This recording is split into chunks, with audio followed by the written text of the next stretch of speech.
on hand today, and it will be loud. And the Stars are out to enjoy it. The Mets in first place for all but one day against the wild card Dodgers. Can you hear the music? Game 1. It's been a joyride for the Mets. Their blend of homegrown talent turned stars and veteran acquisitions provided the perfect formula for the regular season success. But now in October come the moments of truth. Can the Mets go all the way? Well, as they say in New York, you gotta believe. The Dodgers have tested the faith of their fans all season, looking like they were officially out after the All-Star break, only to go on a tear, flavored with plenty of drama and, on occasion, the stuff of dreams. Will the roller coaster continue to go up in October? It's West versus East, L.A. versus New York in the National League Division Series. Game 1 is next on ESPN. Shea Stadium in New York. Welcome, everybody. The fans are here, and they're loud already. Budweiser presents Game 1 of the National League Division Series. It's the champions of the East who were there virtually the entire year, the New York Mets, taking on the wild card team, the Los Angeles Dodgers, in Game 1. Welcome, everybody. I'm Gary Thorne. Great to have you with us. Two teams who came at it from a different way. We start with the New York Mets, all but one day in first place. It was like a joyride for them, and then they get to the postseason, and oops, all of a sudden, Steve Phillips, the question becomes, who starts Game 1? Well, it shouldn't be any surprise that the New York Mets are on their third option for their Game 1 starter in the postseason. It took them 13 different starters this year to win 97 games. The unlikeliest of starters, 25-year-old rookie John Maine takes the mound. You look at the numbers in his career, 6-5 this year with a 3.6 ERA. What they like about him is his poise. He's going to need a lot of poise today, as 55,000 screaming fans are going to be rooting for him and the New York Mets. They're looking for him to step up big. Where there's a crisis, there's an opportunity, and a big opportunity for John Maine today. So Maine is the starter, a surprise with LoDuca going down to the injury. We'll talk about that later. Let's turn to the Los Angeles Dodgers. Joe, they had a roller coaster year, but they are a team of playoff experienced veterans. Well, they have Nomar Garcia Parr. I think we should start there. Here's a guy that had a great start for the season. Then he had a lot of injuries. But down the stretch, every time they needed a big hit, he was the guy that stepped up and delivered a big hit. And guess what? In the playoffs, that's what you're looking for. Guys that can deliver the big hits. They also have Jeff Kent and J.D. Drew. This is an experienced Dodger team. They know how to play in the postseason. I look for them to give a good showing. Joe's going to stay with us for a while, then we're going to send him over to Yankee Stadium double duty. All right. The things I go through just to work with you. I know. It's disgusting, isn't it? All right, when we come back, first pitch for Game 1, the introduction of the players.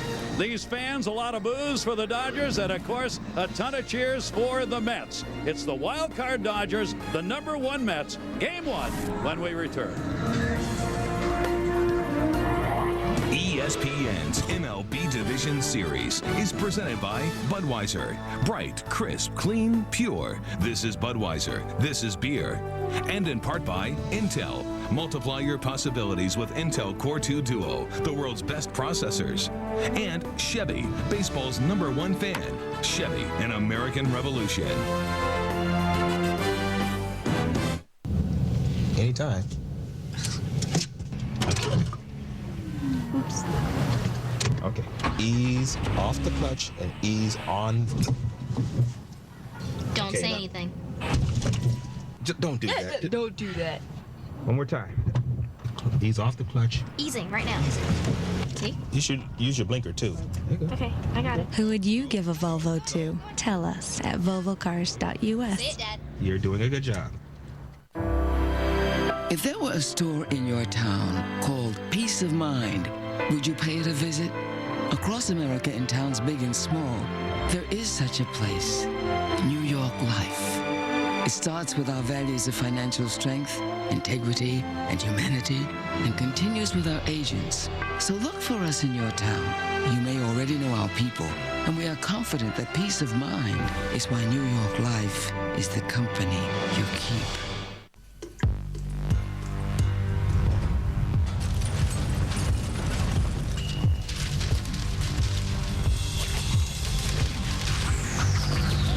It's happening. Monopoly at McDonald's. And you could get hit with instant cash prizes on your McDonald's favorites. Or collect to win the grand prize of $5 million.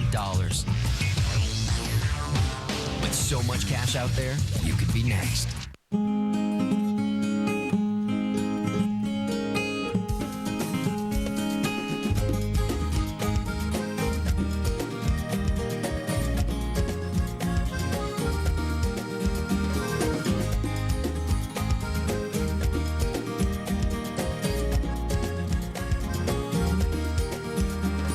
Discover the colors of the Dominican Republic. Visit us online at GoDominicanRepublic.com. More bars in more places.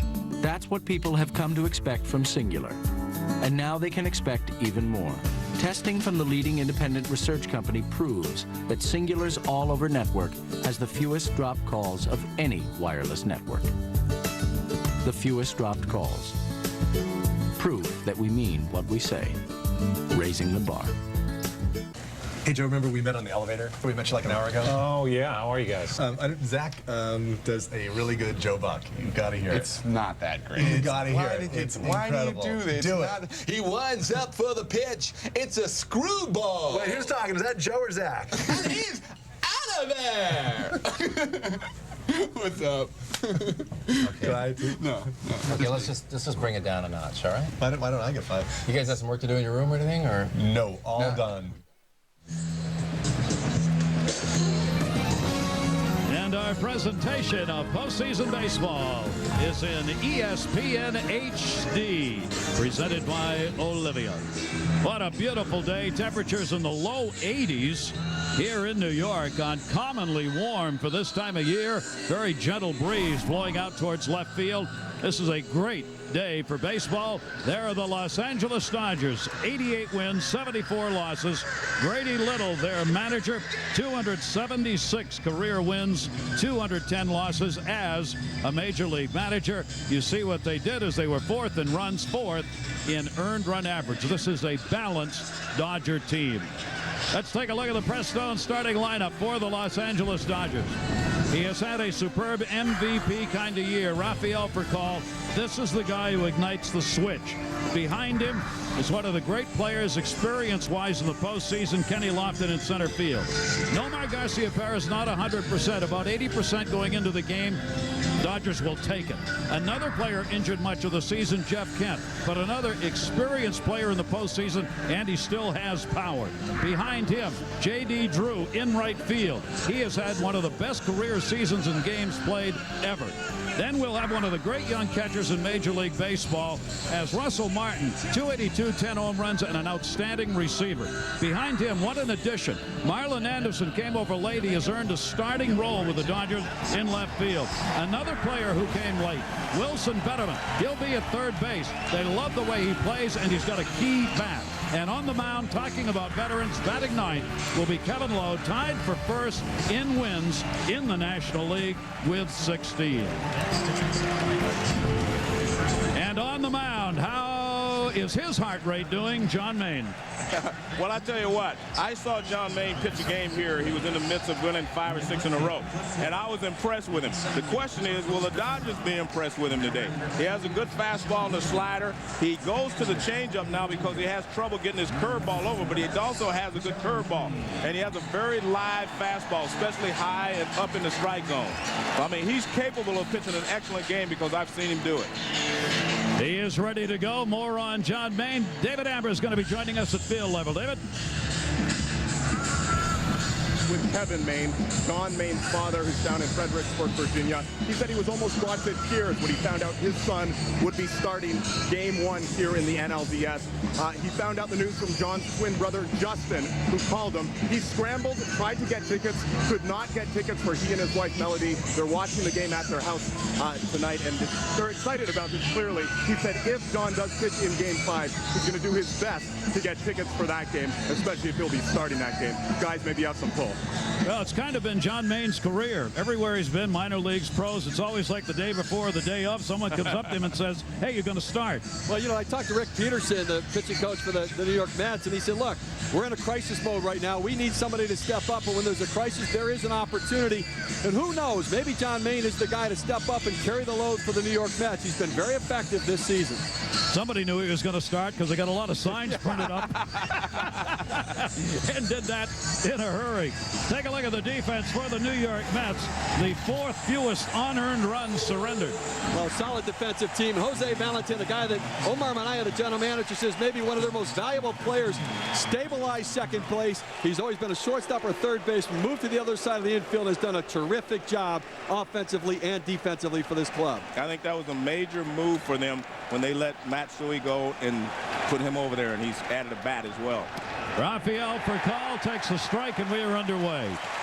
As we said, this is the igniter, a .300 batting average, .286 career average for him, and Rafael Furcal all season long, switch hitter who has set the table. Oh, he's had an unbelievable season. He is the catalyst and the most valuable player for this Dodgers team. They all say it. That one to short, and Reyes hauls it in. I think he had a little problem with the sun there, but he made the catch. Talk about the shadows for a minute, guys. Really, right now, it affects the fielders more than the hitter-pitcher, huh? Yeah, I think it does. What happens is the worst time is when that line is between home plate. And watch him kind of shade his eyes there. You see, he looks down real quickly after he makes the catch. But it's the worst time is when it's between home plate and the pitcher's mound, because it's going light to dark very quickly, and you have very little time to adjust. Kenny Lofton, Wright moves in at third base, and he takes the strike. Gary, with any young pitcher starting in a big game like this, I think the first 2 innings are the key. If he can get past that, I think he'll settle down. Lofton, a very tough strikeout man, goes behind on the count 0-2. And the fans here at Shea, obviously not only into this game, but they're into Maine. This is a great chance for a story for a 25-year-old right-hander who was really a throw-in in a deal with Baltimore.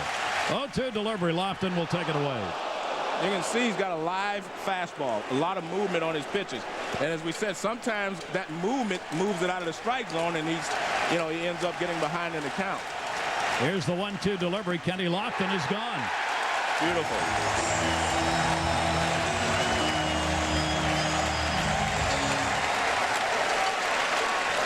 Let's take a look at the history of a young man who a lot more people may know about come tomorrow morning. Well, this young guy getting an opportunity right here and came over to trade from the Baltimore Orioles along with Chris Benson. Really, as you said, Gary, a throw-in in the deal. Had not had much success at the major league level. Hurt his finger after a couple starts early with the Mets this year. When he came back, Paul LoDuca said he really got locked in the strike zone. Foul back by Nomar Garciaparra. And he's not having any problems throwing strikes. That's the key. He's got great stuff. He just has to throw strikes and let it work for him. Maine would love to have a 1-2-3 inning. Think about what that would do for your confidence here in your first postseason game. Garciaparra pumps that one. Sean Green coming over hard will not have a play. And again, an 0-2 count, and Maine's just throwing everything in the strike zone.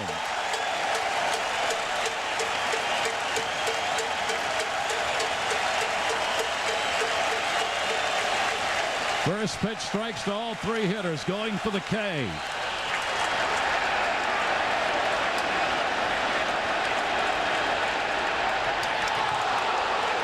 Into the seats they go as Delgado could not get it. For those of you who are watching, we're watching the Oakland-Minnesota game. We welcome you to Shea Stadium in New York. This is game 1. The National League Division Series, the Dodgers, the wild card, and the Mets, along with Steve Phillips, Joe Morgan, and David Amber. I'm Gary Thorne. John Maine, the surprise starter, with LoDuca injured and out. 25-year-old right-handers retired for Call and Lofton. Nomar Garciaparra to third. Wright is up with it and makes the play. So the youngster, who clearly has got 55,000 on his side, throws only 11 pitches in the first inning, threw first pitch strikes to all 3 hitters, and retires the side in order. Now, if you're the Mets, you could not have scripted this any better with John Maine. You want him to go out, throw strikes, get some momentum and some confidence early. It's exactly what they got. Los Angeles Dodgers are a team that had a roller coaster year. Grady Little, their manager, talked about getting to the postseason. It's dangerous and illegal to enter or throw objects. The resiliency that we've shown all season long has been amazing. These kids they've kind of operated with the motto of yesterday doesn't mean anything every day, no matter how good it was the day before or how bad it was the day before. And they keep coming back. They never quit, and it showed right down to the very last game of the season. Grady Little just happy that they are here. They tied with the Padres, lost the tiebreaker in the division, so they're the wild card team. Take a look at the kind of year that they had and the comeback that they made. Well, it was unbelievable. They lost right after the All-Star break. They were in a slump. And then about 2 weeks later, I go there. Now they're 14 out of 15 again, winning. So they had that roller coaster ride. And then all of a sudden, I think when they all got healthy, Jeff Kent, Garcia Parra, all their players, I think that's when we saw the real Dodger team. And that's the one that we're seeing going into this. They've won 7 ball games in a row coming into the postseason. You can't come in any hotter than that.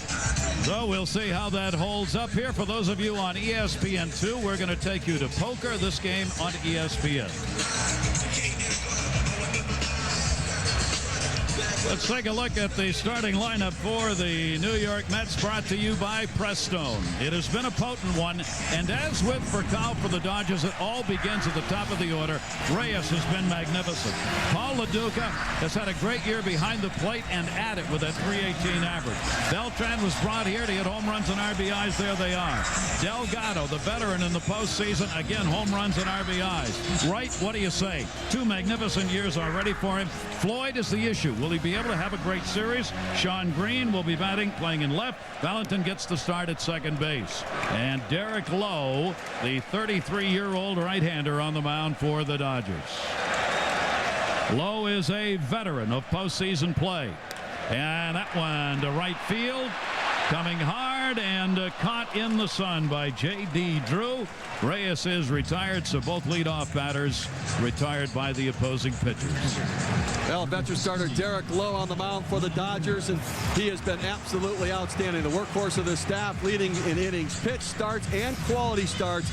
Tremendous sinker ball. He's logged the most ground ball outs in the major leagues this year.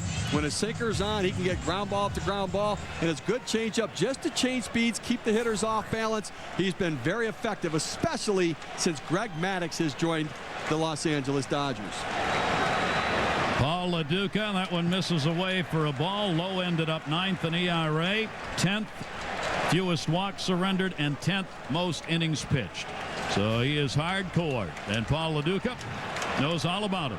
Kind of ironic, LoDuca, who had been with the Dodgers once upon a time, would end up going to the playoffs for the first time against the team that felt very highly about him and where he had some good years. So he's had that Dodger uniform on, but not anymore. LoDuca on the 1-1 pitch. That one just misses outside, and it's 2-1. I mentioned Greg Maddux coming to the Dodgers July 31st trade. Derek Lowe has been in his hip pocket ever since Max got here. It's had a major effect. That one got jammed on to third base. Benjamin over to get it. Plenty of time. Not a speedy runner, and gets the out. And there are 2 down here in the first inning. For the Dodgers, let's take a look at the defense they have behind Lowe. Well, the interesting thing with the Dodgers, you have a lot of guys on that infield that have been shortstops in the past. That makes a big difference. That means they can catch the ball. And Rafael Furcal is one of the best shortstops in the league. Strong arm, great range.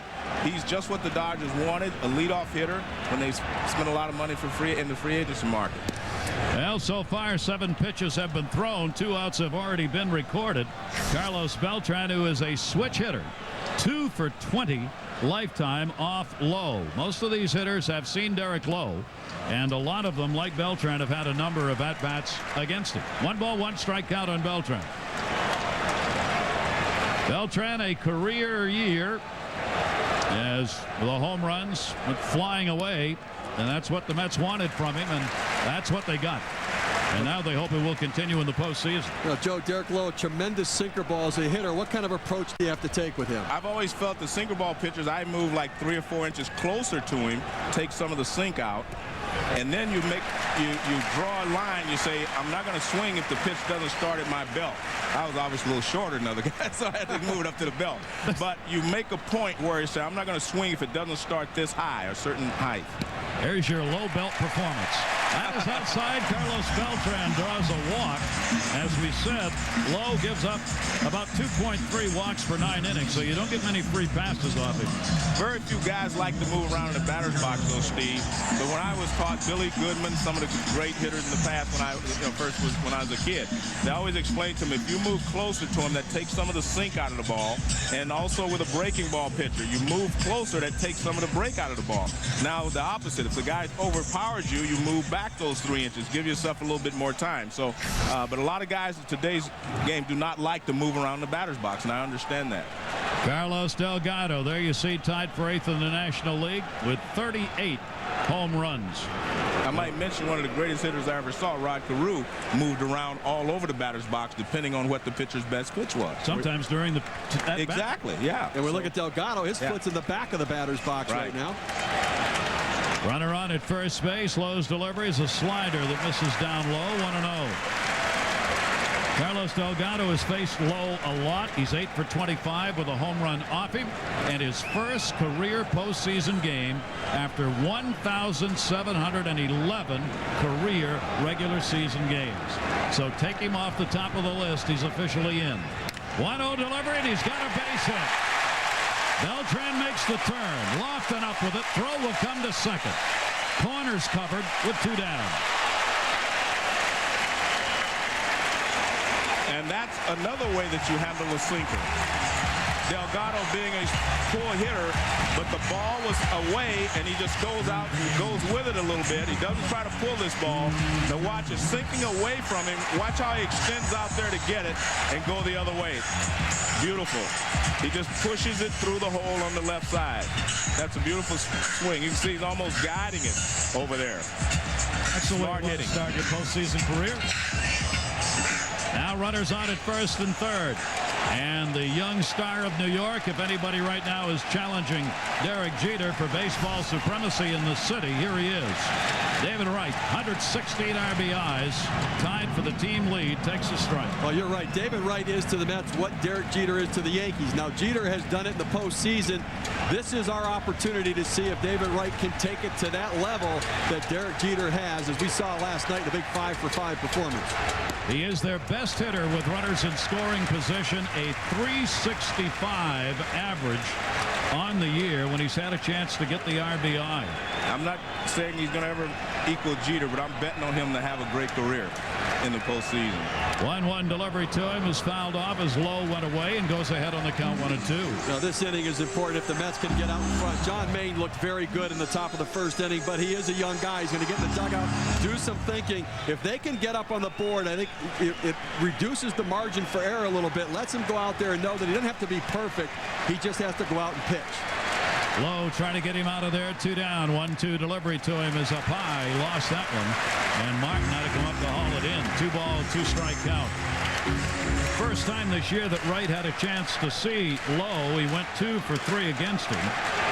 As Lowe was 1-0 against the Mets on the year, he is 1-1 in his career. A chopper towards the middle. Kent had him played that way. Force out at second base for Call, and that will do it. No runs, 1 hit, no errors. Base runners left on. 1 at first, 1 at third. 1 complete, no score. Roger.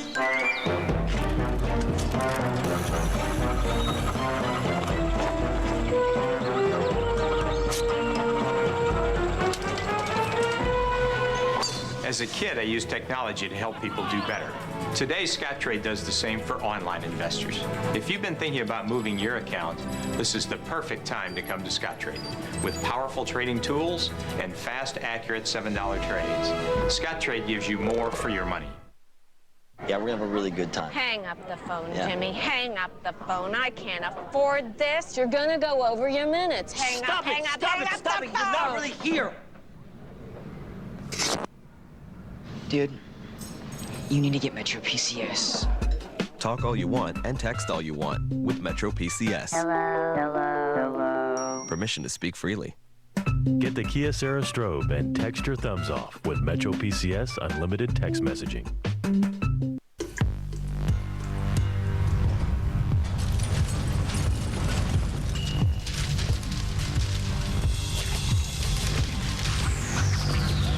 It's happening. Monopoly at McDonald's. And you could get hit with instant cash prizes on your McDonald's favorites. Or collect to win the grand prize of $5 million. With so much cash out there, you could be next. If there were a store in your town called Peace of Mind, would you pay it a visit? Across America in towns big and small, there is such a place, New York Life. It starts with our values of financial strength, integrity, and humanity, and continues with our agents. So look for us in your town. You may already know our people, and we are confident that peace of mind is why New York Life is the company you keep.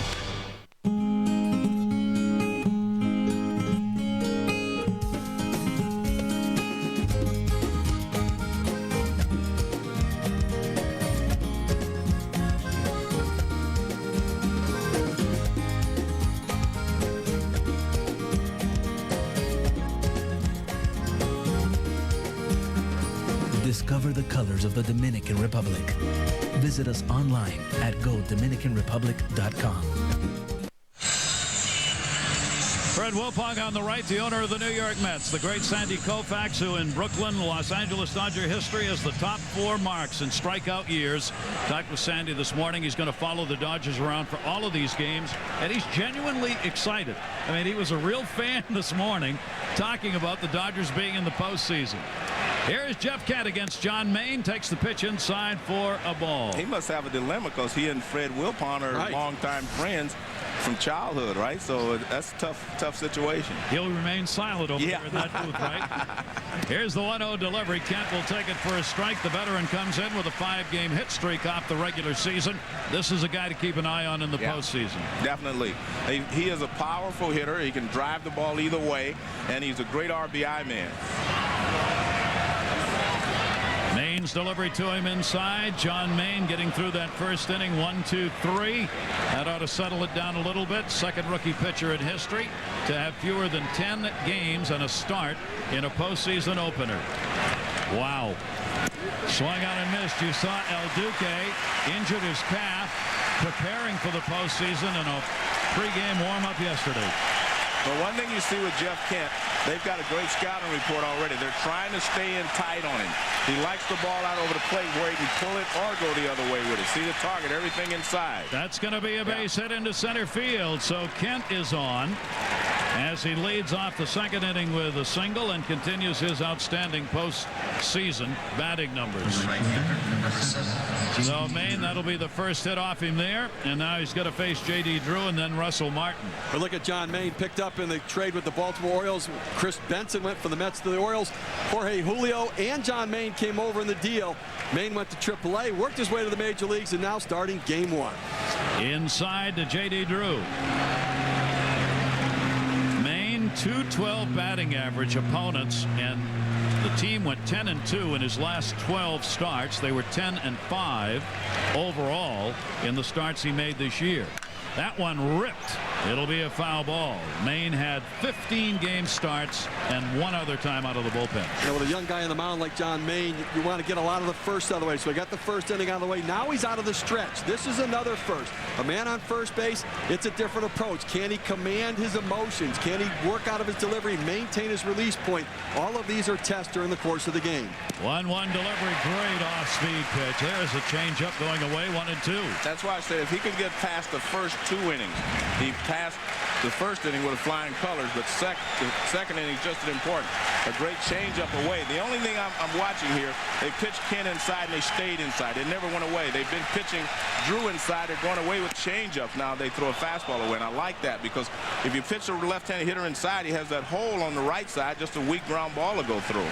The one thing Maine's problem and only problem overall numbers-wise is home runs. He gave up 15 homers because he's got a fastball that's up. Like that? Like that.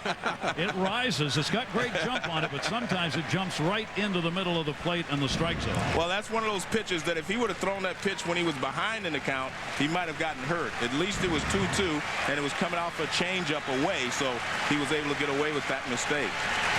2-2 delivery to Drew. A little tapper. This is going to be a problem. It's going to be a base hit. No way on that one. All right, let's go to Kyle Ravitch in the studio. Sports Center 30-30 update. Hi, Gary. Promise won't miss a batter. 30-30 update has Buck Showalter fired as Texas Ranger manager. We thought it best at this time for a fresh perspective, so said the GM John Daniels. And as short as that hit you just saw in your game was, this one was as long. Mark Kotsay, Torrey Hunter, an ill-advised dive. He couldn't keep it in front of him. Good for an inside-the-park home run. The A's now up 2 games to love as they win this one. That has got to be a surprise. Yesterday was the big one, beating Johan Santana, of course, but now 2 up and heading out to Oakland. They could sweep that thing. Well, a surprise to a lot of people. I mean, the Oakland A's are a much better team than people give them credit for. All right, Russell Martin, runners at first and second. Mets playing the bunt. He didn't show it. Pitches taken away. Martin, the catcher, has already drawn right in at third base. And this is interesting to decide whether you bunt in this situation. Martin has been a good hitter for them. He's been a good RBI guy. But he's also a double play waiting to happen because he is a catcher, and if he gets the sinker. 2 sacrifices on the year. Again, does not show bunt. Taken away and a 2-0 count. Kent at second, Drew at first. You got to talk to both managers before the game, and both managers said they're going to look to make things happen. They all both expect it to be a high-scoring series because of the pitching matchups. Both are going to play for the big inning instead of going for advancing the runners. Martin waiting on it. There's a fastball. He's 290 with runners in scoring position. Good RBI producer. Maine gets back on him. 2-1 strike count. 25 pitches thrown so far. He threw 3 first pitch strikes in the first inning. No first pitch strikes to the first 3 batters in this inning. So working from behind. Martin will take that one to right field. Sean Green going back. Didn't get a good read. That's going to bounce off the wall. Late start for Kent. They got a shot at the plate. Here's the relay. Valentin in time. And he's out. Second runner is out. He got them both. Got them both. Kent is out. Drew is out. At the plate.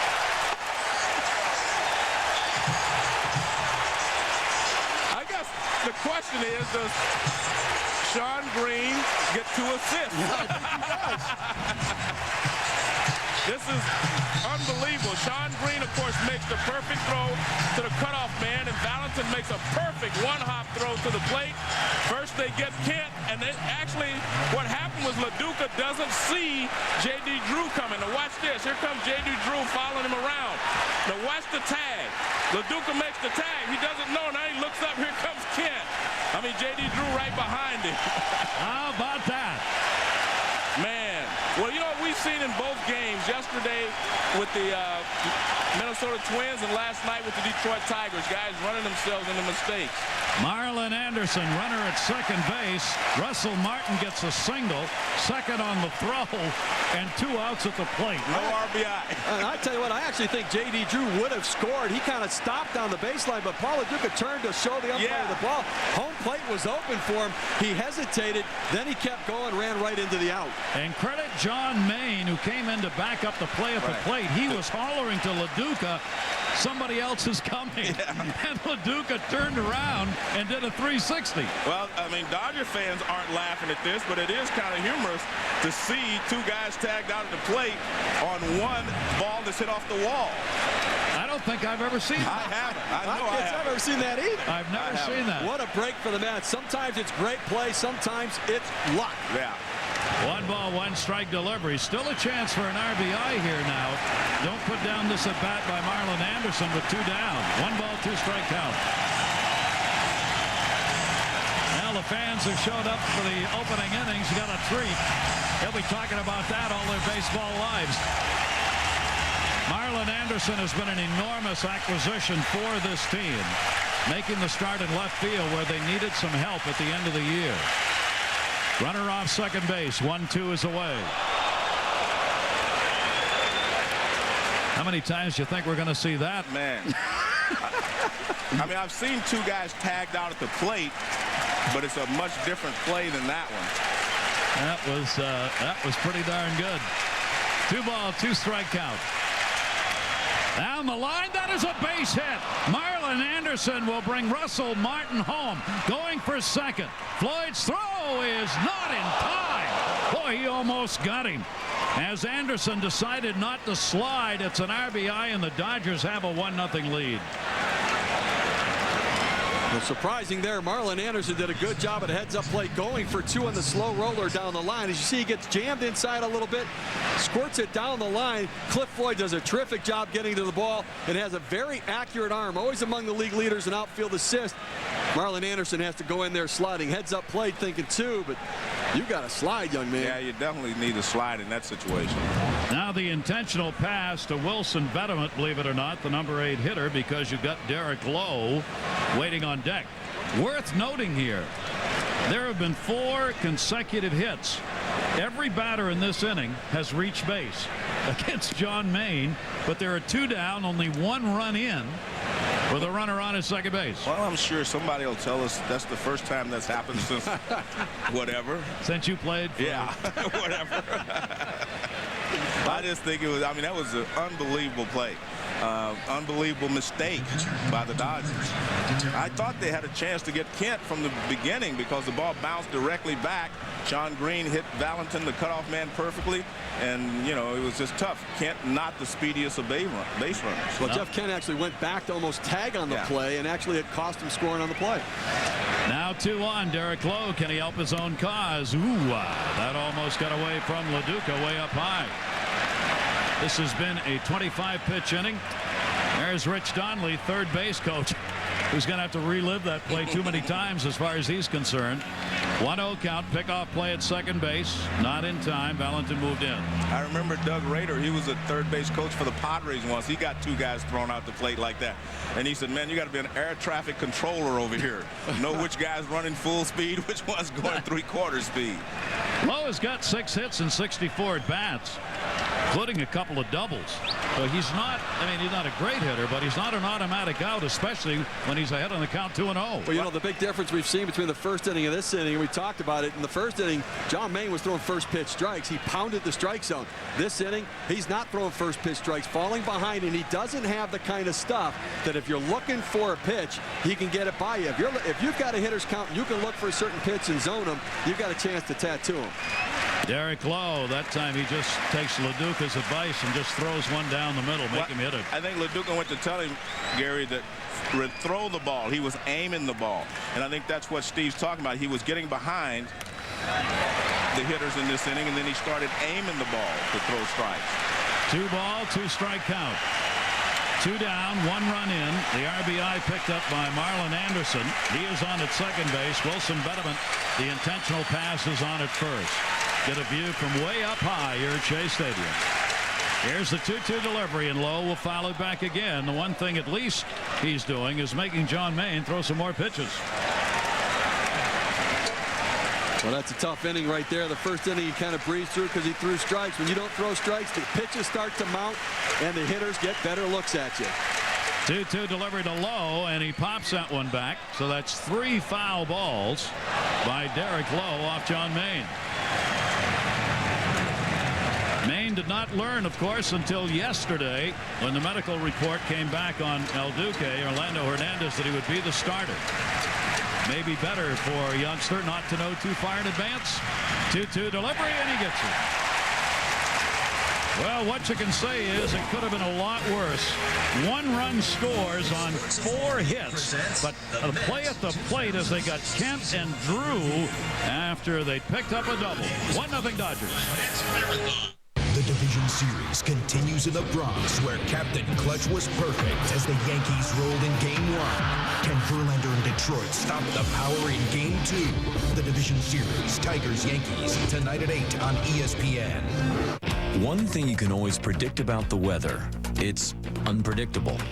That's why Goodyear engineers created Triple Tread technology. It's got an ice zone for gripping power in icy conditions, aqua chutes to move water away from the tire, and a dry zone for confident maneuvering. Get superior traction in any weather condition. Goodyear's Triple Tread technology. Now available on Forterra for SUVs and Assurance for cars. So you're always prepared on the wings of Goodyear. Wrangler 5-star premium denim jeans. Guess who just got back today? Built comfortable. That had been away. Built strong. Change had much to say. Built right. Them cats are great. The boys are back in town. Wrangler 5-star premium denim jeans. Wrangler, real, comfortable jeans. Paula Sela is a real Geico customer, not an actor. So to help tell her story, we hired that announcer guy from the movies. When the storm hit, both our cars were totally underwater. In a world where both of our cars were totally underwater. We thought it would take forever to get some help. But a new wind was about to blow. With Geico, we had our check in 2 days. Payback. This time, it's for real. Geico. Real service, real savings. Wendy's 99-cent super value menu choices taste so good. 300,000 Junior Bacon Cheeseburgers. You'll see dollars in a whole new way. Like our famous Junior Bacon Cheeseburger made with fresh ground beef for just 99 cents. Do what tastes right.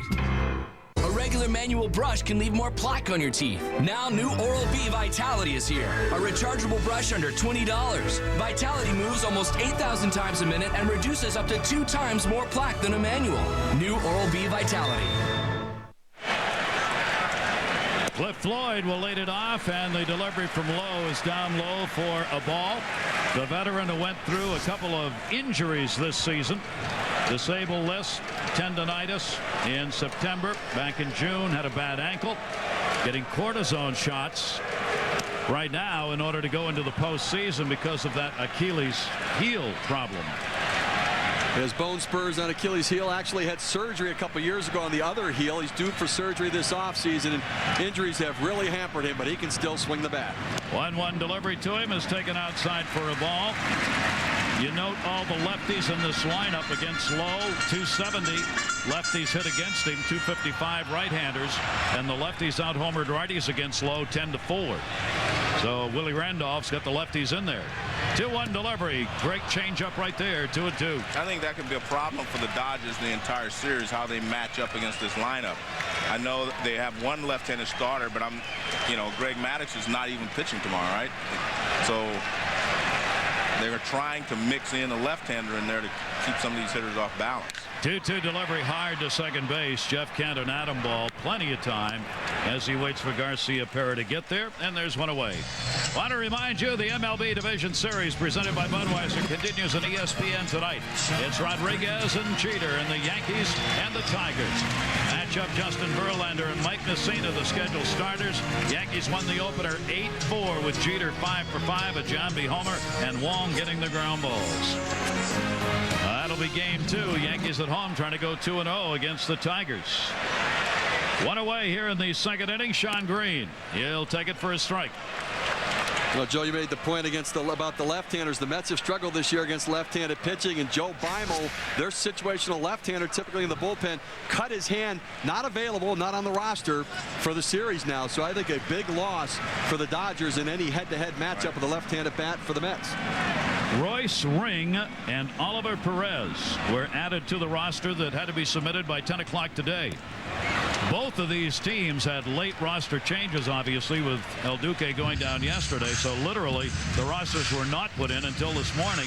And Willie Randolph saying, we really didn't have much choice on this one. It was clear he was not going to be able to pitch. Fouled off 1-2 still to Sean Green. Well, that roster move by the Mets is interesting, though, because when you carry 12 pitchers in the postseason, remember, you're only going to use 4 starters at most, which means you have 8 relievers. That's like carrying 13 pitchers in the regular season because you have the extra reliever. That's an awful lot, knowing there's an off day after the second game of the series. Lefty Tommy Glavine will be one of those starters. 1-2 delivery. Got one to hit in the air in the sun. This is tough. And it will be handled. Good play by Furcal going out to get it. Willie Randolph, late pitching change. What did it mean to your ball club? No, that's totally foreign to me. I believe that you got 25 guys who want it bad enough. We would love to have the big guys with us, but we've proven all year that we've played with injuries, guys who weren't there, and we picked each other up. So this is not unsettling at all to me. I mean, I actually enjoy the fact that it even brings us even closer. We can rally around some of our adversity, and we've done that all year. And I think that's important for the manager to be able to instill in his players. You guys were the best team in the league. even without Pedro. You didn't get that many wins from Pedro during the year, yet we continued to win when he was injured. And I think that's the manager's job right there, to keep the guys from finding an excuse or getting down before game one of a playoff series. Jose Valentin, 1 ball, 2 strike count, 2 down. Yeah, when you win 97 games and you clinch on September 18th, everybody thinks it was easy. The Mets had 13 different starters this season. They had adversity, but they overcame it because it's about the team.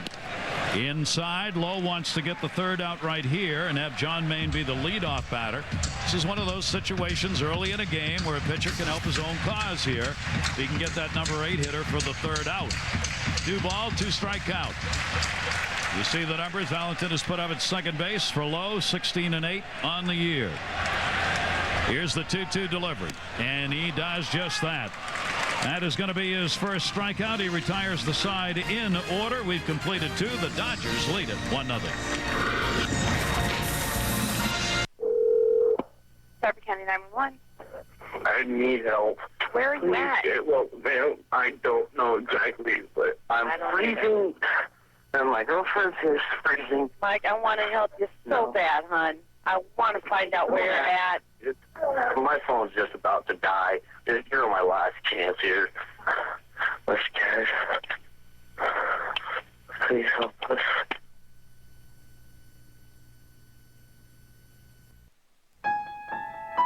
We haven't exchanged hellos. You couldn't spot me in a crowd. I'm not someone you've known for years. But when I get the call, I will be there for you. When you help the American Red Cross, you help America. Contact the Southwest Florida chapter to lend your support. What do we got? They're all in the cabinets. Cleveland fans. Hit it, kid. You guys can't handle October without your Indians? So your team's been knocked out. Big deal. Bunch of babies. But you're baseball fans, right? Now get out of there. I live for this, you live for this, and the whole world lives for this. To the TV! Watch the postseason on ESPN.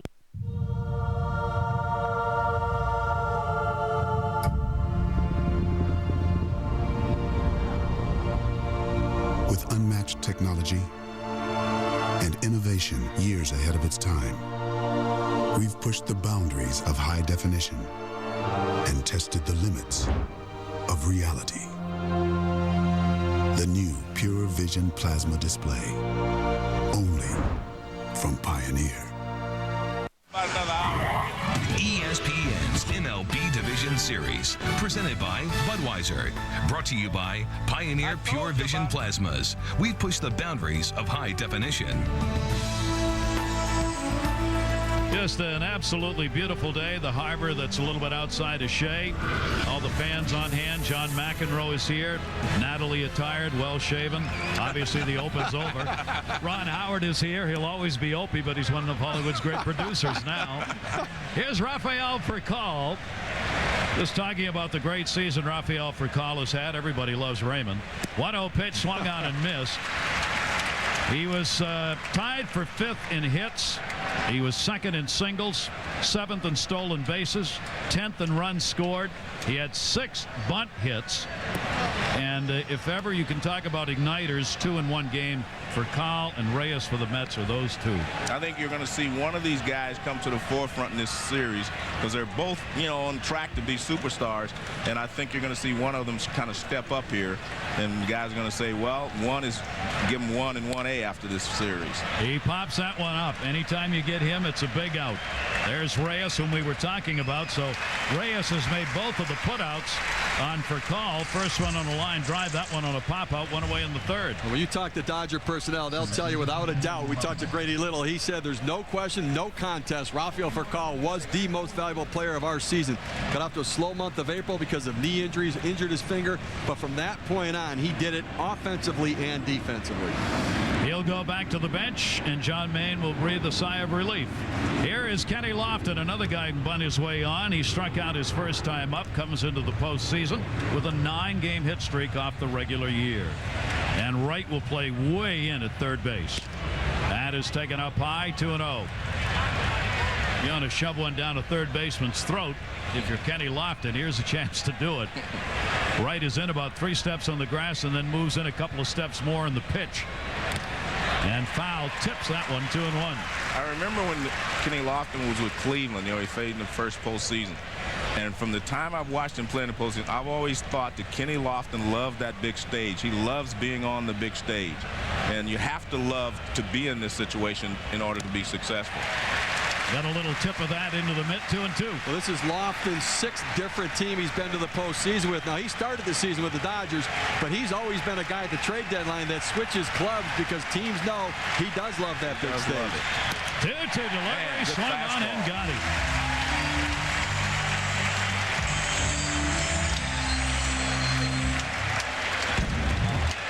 Well, Maine, we talked about him having a live fastball, and that one's right by Kenny Lofton. I think the thing that he's able to do, if he can stay ahead of the hitters, his fastball looks that much faster, and he's got a lot of movement on it. But when they can sit on it and sit dead red, even the movement's not enough to keep them off of the ball. Nomar Garciaparra, 2 down and nobody on. He was house of fire before the All-Star game, hitting .358. Afterwards, largely because of injuries, ended up hitting .229. That one is down and out of play. He's got a lot of problems. I mean, groin injuries, back. He's got everything's bothering him. But guess what? I mean, he knows this is the time of the year that they need big-time players, and he is definitely a big-time player. Manager Grady Little said regular season we'd be shutting him down for a couple of weeks. This isn't the regular season. Right field. This is Sean Green over. He's got it lined up. Maine retires the side in order.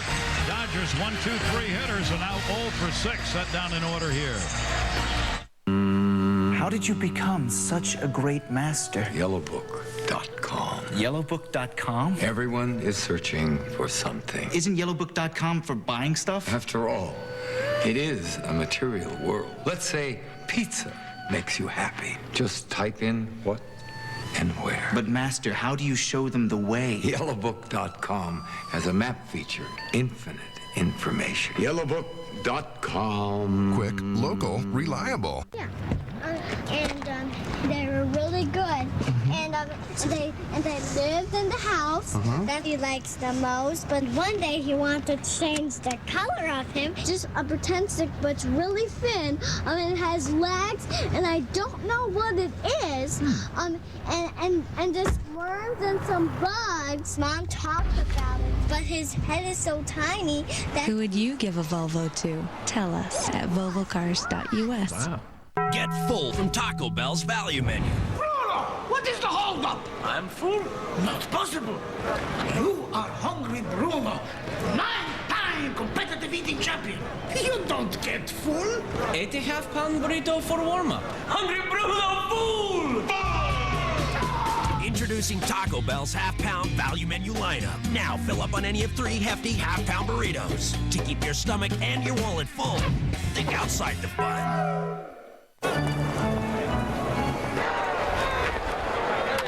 Great taste, low cholesterol here. Great taste. Your 2%? Next. Great taste, lower cholesterol. Great taste, lower cholesterol. Honey Nut Cheerios. When something tastes great and can help lower cholesterol, it's quite a draw. Honey Nut Cheerios. Be happy, be healthy. You must have seen my handcuffs. That's how they made me as a cop. Nobody gets hurt. We were in there for 52 hours. What happened in there? The 9 premieres tonight at 10/9 Central, only on ABC. John Maine will lead it off for the Mets as the Dodgers have the 1-0 lead going to the bottom half of the 3rd inning. 28 at-bats during the season. Came away with 1 hit. That was a double. And Lowe goes 1-1 on him. It's probably safe to say that was a mistake, that base hit. Easy now. Be nice. It was a mistake as he tries to bunt. Actually, you know what? I think that was a smart play because Betterman was back further than he probably should have been. And if he could have just gotten it down at all, he wouldn't have beat it out. The other thought is bunt it to Nomar Garciaparra. He's got a sore quad, sore oblique, sore knee. Make him move a little bit and see if he can make a play. Here's the 1-2 delivery. Swung on and missed. Took a little off that pitch. And gets the out. That'll bring up Reyes, the man we were talking about at the top of the Mets order as their igniter. You know, there were 3 times this year I thought they had 3 different MVPs. Reyes, David Wright, and Beltran. I mean, this guy makes everything happen. Look at this. He scores from second base on the ground ball on the infield. Here he comes. And he scored. I mean, he is just so exciting when he gets on the bases. Something's going to happen if he gets on base. Willie Randolph said today, I talked to the players about slowing things down, keeping things quiet, and then he said, and then there's Reyes. He has a lot of energy. There's no question about that. I think you have to give Willie Randolph a lot of credit for the development of Reyes, because a lot of people said he shouldn't be hitting leadoff because he doesn't walk enough. And I remember Randolph saying, just give him a chance. He's learning to be a big leaguer. Give him a chance, and he will fit into that spot. Kenny Lofton fighting the sun at center field, finds it and puts it away. Reyes is now 0 for 2. He is flied out in his 2 at-bats. 2 down. That's one thing you don't want him to do, is hit a lot of fly balls. He's got to get on top of it. We're talking about a predominant ground ball pitcher that Steve mentioned earlier on the mound for the Dodgers. Here in this game, though, the Mets have gotten the ball up in the air, fly balls, and a couple of pop-outs. Well, he's throwing some breaking balls and changing speeds to where they're getting out in front and therefore popping the ball up instead of throwing that hard sinker where they're pounding it in the ground. Been very effective job. Nice job, because you scout these. Look, a lot of scouting reports. Lowe's changing it up a little bit. Major leagues, it's about adjusting as you go through the season. Only 3 ground ball outs so far in the ball game, and LoDuca wants to make him work a little bit here. Lowe has won 7 in a row. LoDuca knows that, so you want to get him out of a rhythm, not let him settle in early in the game. 1-0 pitch. He takes another one. LoDuca grounded out his first time up. Paul LoDuca against Lowe has had 3 hits and 12 at-bats in his career, including the 0 for 1 here in today's game. 1-1 delivery. Fastball outside corner, 1-2. And LoDuca turns not fashionably towards John Hirschbeck, the home plate umpire, reminding him that my pitcher gets that call too. There's John Maine, who hopes he's right. Here's the 1-2 delivery. Now, Paul LoDuca is such an effective number 2 hitter. Doesn't strike out a lot. I mean, he only had 38 strikeouts this year. He's a contact hitter. Doesn't walk a lot, but he puts it in play. Hit .318 at home, .318 on the road, .314 with runners in scoring position. He's a very effective offensive batter. Ooh, good fastball. LoDuca didn't like it. That looked like a pretty good pitch, though. Lowe gets the strikeout, retires the side in order. He is now set down the last 7 Mets he's faced. So, I could sit here and try all 42 pasta and sauce combinations. You could. You better not. Olive Garden's never-ending pasta bowl with our 5-cheese marinara. Pick any sauce and pasta combination, then another. Just $7.95. Have all you want. eLoan's loan consultants don't make money based on the rate of your loan, so you get the rate you deserve. No wonder home buyers are so excited about eLoan. That's just one of the revolutionary ways we're changing the lending industry. eLoan. Radically simple. Come on. Oh, I'm sorry. I used all of his change for the new 99-cent KFC Ultimate Cheese Snacker. KFC Snackers now come with cheese? And they're still only 99 cents? All right. 99. Looks like we got a snacker backer here. Introducing the new Ultimate Cheese Snacker from KFC. 100% chicken breast, smothered in a blend of cheddar and Swiss, topped with crisp lettuce, freshly prepared on a sesame seed bun. And like the original KFC Snacker, it's only 99 cents. Now your dollar goes further at KFC. Baby Ruth is the candy bar for baseball guys. Guys who like peanuts, nougat, and caramel every bit as much as a grand slam. And if you're a woman who likes that stuff, want to go to a ball game? Baby Ruth from Nestle, official candy bar of Major League Baseball. You got everything? Yeah. Any bags today? Not today. Computers, cell phones, electronic devices. Have your bags, please. Mr. Smith. Yes. Luggage. No. Hello. Got it. Do you have everything? Mm-hmm. Okay, let's get started. With Microsoft software, you've got what you need in the palm of your hand. Does it make phone calls too?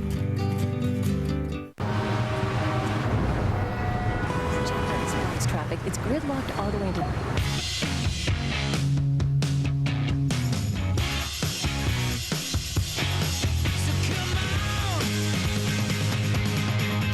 Introducing the GM 100,000-mile warranty. It's a whole new level of confidence. You're gonna get what you need. With courtesy transportation and roadside assistance, it's the best coverage in America from the biggest brand in America. We told you things get hot during the playoffs for whoever owns that car that's on fire out there. It's a little too hot. Not funny for the owner or the insurance company. The Dodgers have the 1-0 lead, and RBI Marlon Anderson got it in the second inning. John Maine working for the Mets, 25-year-old right-hander, first postseason, 6-5 during the regular year.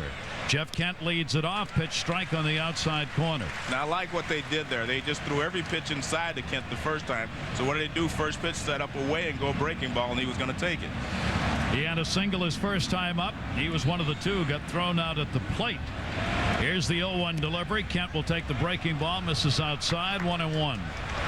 Jeff Kent, a career veteran, 41st playoff game. He's a .264 playoff hitter with 8 playoff home runs and 21 postseason runs batted in, and a former Met.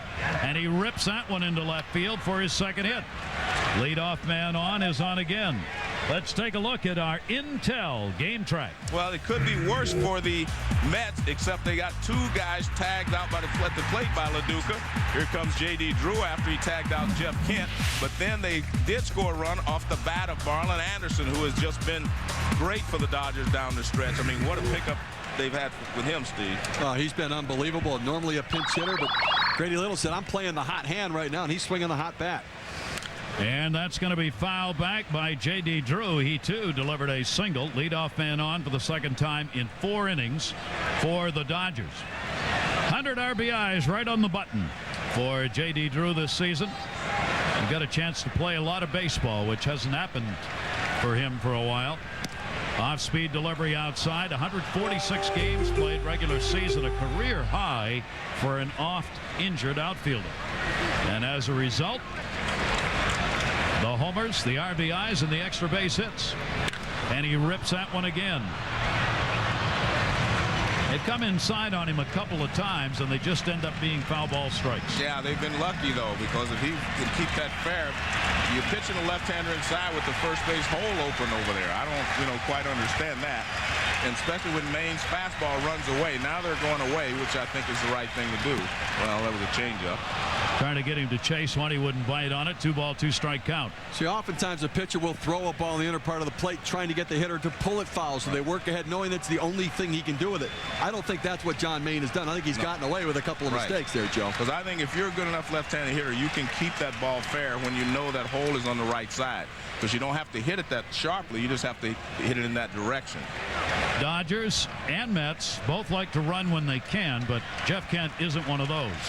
No, we saw him trying to score. Yeah, that's right. 2-2 deliveries up high, and the count goes to 3-2. But I think in this situation, you have to send him. 3 balls, 2 strikes. Do not let him just sit back and, don't wait. Just force the action here. J.D. Drew is not a speedy runner either, as we saw. Grounded into only 4 double plays during the season, though. Runner does not go, and he's gone. Well, they were smart. 3.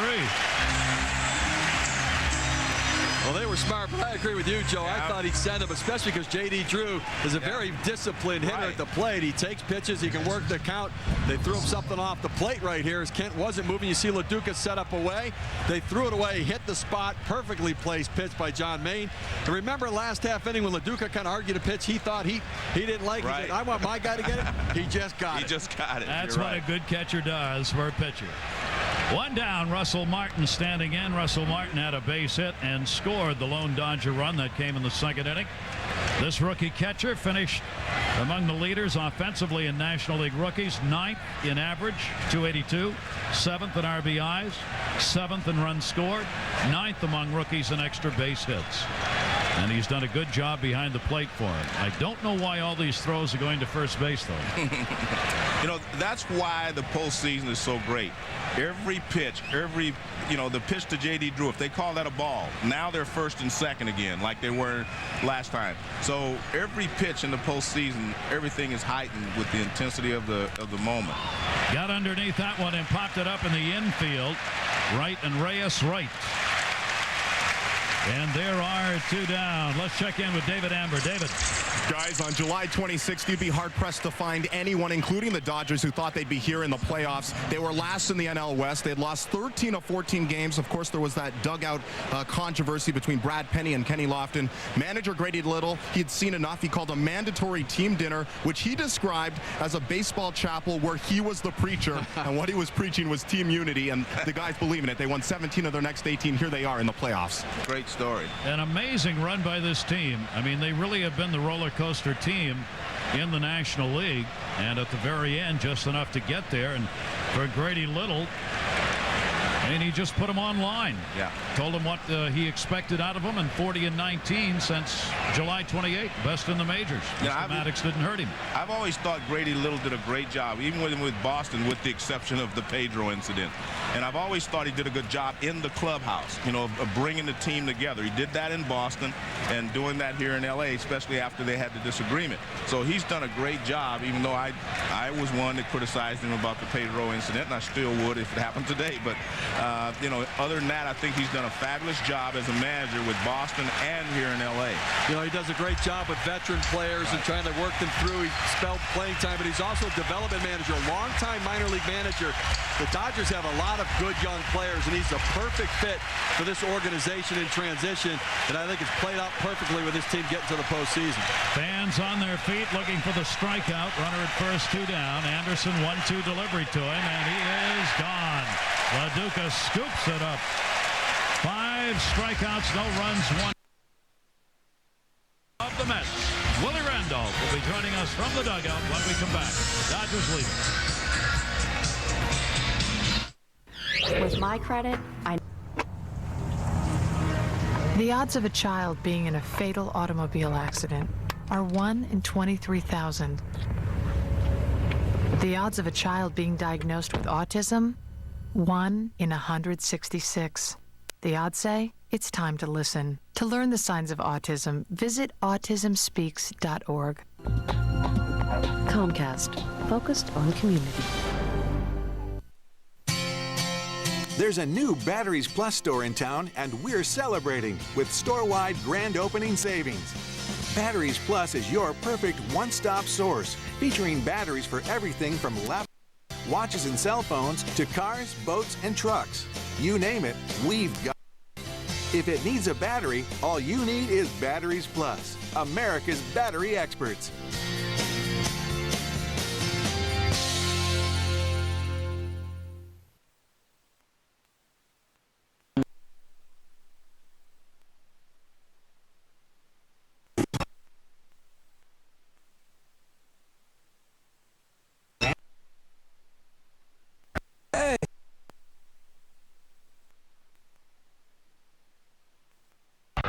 I'm thinking he may notice.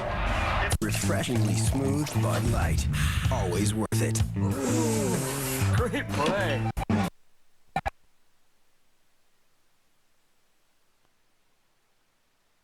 Second-year manager, they got better by first year, better by 4.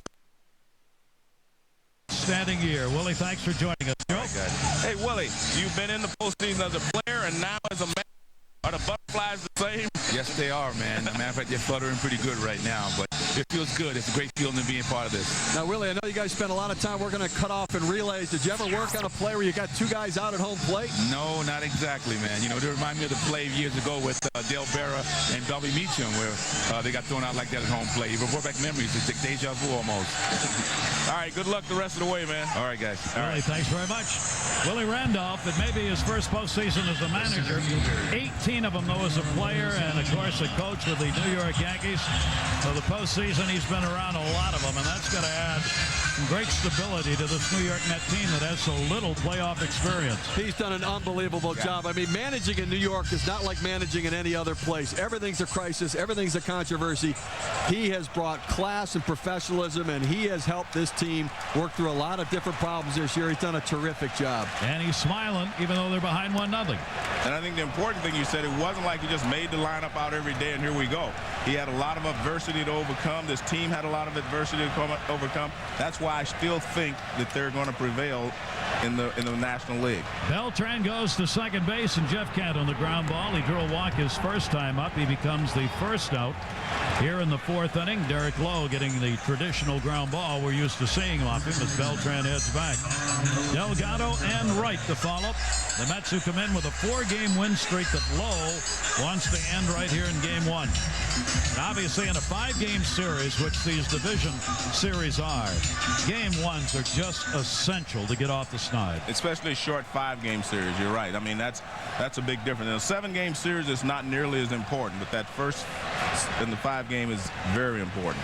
Carlos Delgado had a single his first time up. Mets have just 1 hit, and he's got it. The Dodgers have a run on 5 hits in the ballgame.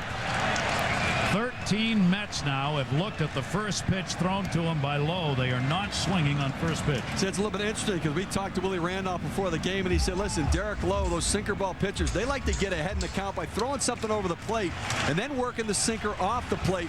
I thought they'd be aggressive on the first pitch. I did too. Well, that's normally what you do against a sinker ball pitcher. You look for a first pitch fastball, and you look for it up in the zone, and you go hacking.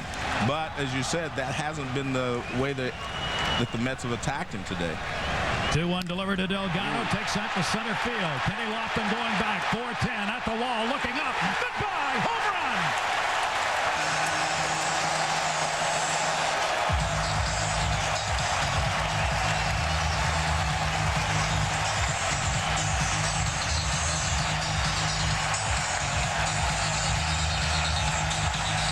What did you say, Gary, about getting off to a good start in your first postseason game? A single, and now home run straight away. That looked like a breaking ball and off-speed pitch, and he waited on it, and he is so strong that he just went straight away with it.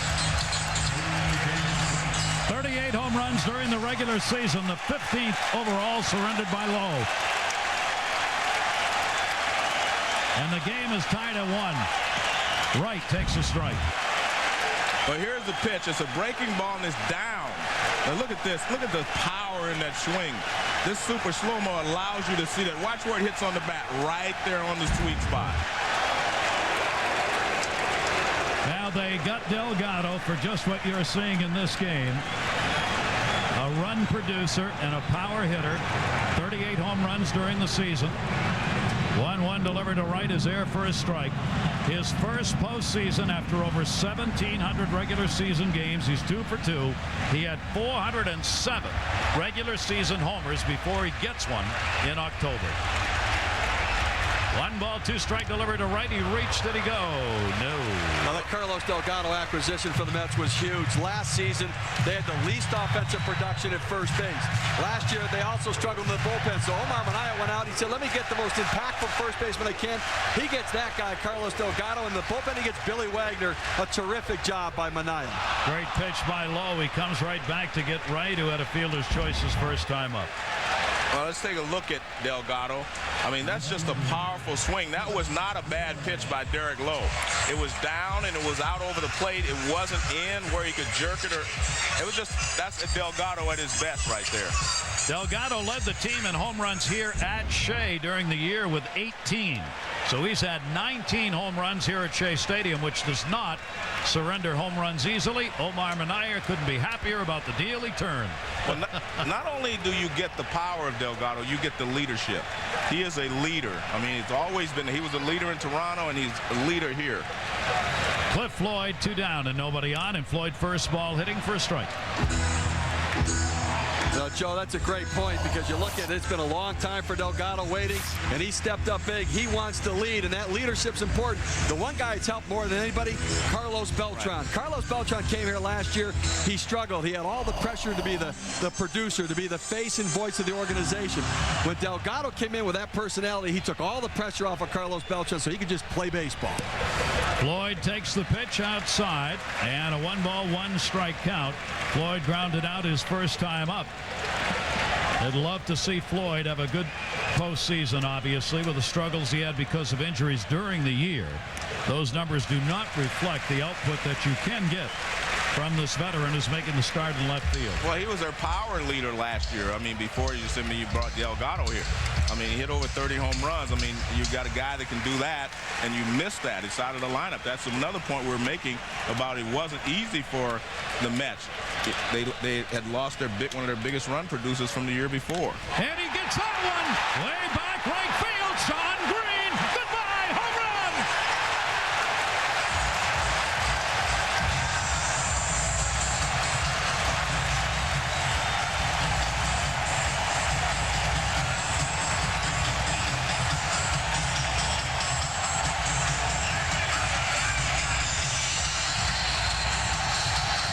And this is something the Dodgers really do not have. The power to match the Mets in a series. That's why I said I really believe that the Mets will still prevail in the National League because they do have power. I mean, you look at the middle of this lineup. Beltran, 116 ribbies, 41 homers. Delgado, 114. David Wright, 116 RBIs. And you add Sean Green and Cliff Floyd. That's a powerful lineup. Well, you look at Cliff Floyd there. He got a fastball up in the zone, and he just spun those hips and rotated through and drove it out of the zone. Again, when you're ahead in the count, you can look for a pitch and zone it, and that's just what he did. Both of the home runs in the inning by Delgado and Floyd came on the 2-1 count, Steve. Well, that's it. You get ahead in the count. You can zone. You can say, look, I'm looking for that pitch in the middle of the plate in, something I can drive. They got it, and they drove it. 2-1 lead for the Mets. Sean Green. Well, you see his swing there. He hits against his front leg and rotates the hip. That's where the power comes. The back hip rotating through the zone. Cliff Floyd pulled his hands through in front and able to get the bat head to the zone. And I'll tell you, that's a good-looking stroke. Very good-looking stroke. Cliff Floyd getting his first postseason home run. It's only his fifth postseason game. 3-ball, 1-strike count now on Sean Green. And he went around on that one. Couldn't hold up on it. 3-2. You can see Derek Lowe wasn't giving in right there. He wasn't going to let Sean Green sit there and look dead red and try to duplicate what Floyd did. He came with a breaking ball, an off-speed pitch. Mets with a couple of home runs in the inning. They were fourth in home runs in the National League during the year. 3-2 delivery time. Rifle back. Another breaking ball there from Lowe, and again, not giving in. He says, look, if they're going to sit on that fastball, I have confidence that I can throw my slider for a strike as well. Good adjustment by Derek Lowe. Maybe you see now why Willie Randolph was smiling, even though they were down 1-0. He said, my big guys are coming up this inning. 3-ball, 2-strike count. The Mets only had a hit coming into the inning. Now they've got 3, and 2 of them are home runs. 3-2 deliveries right there in the inside corner. 5 strikeouts picked up by Lowe, but the Mets 2 runs, 2 hits. The first one, Carlos Delgado with 1 down, delivers the poke, and then Floyd a batter later, and it's 2-1 Mets.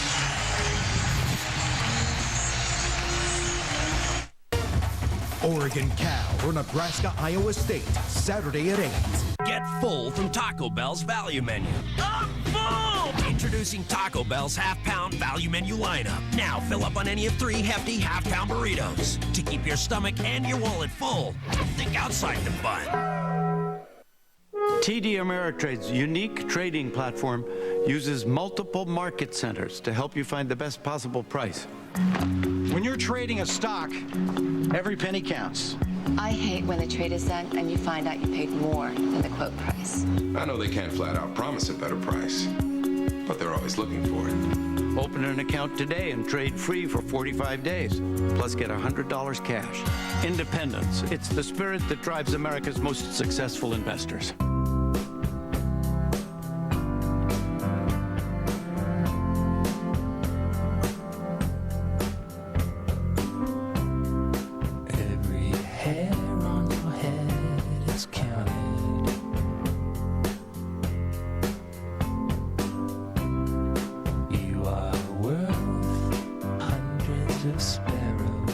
Who would you give a Volvo to?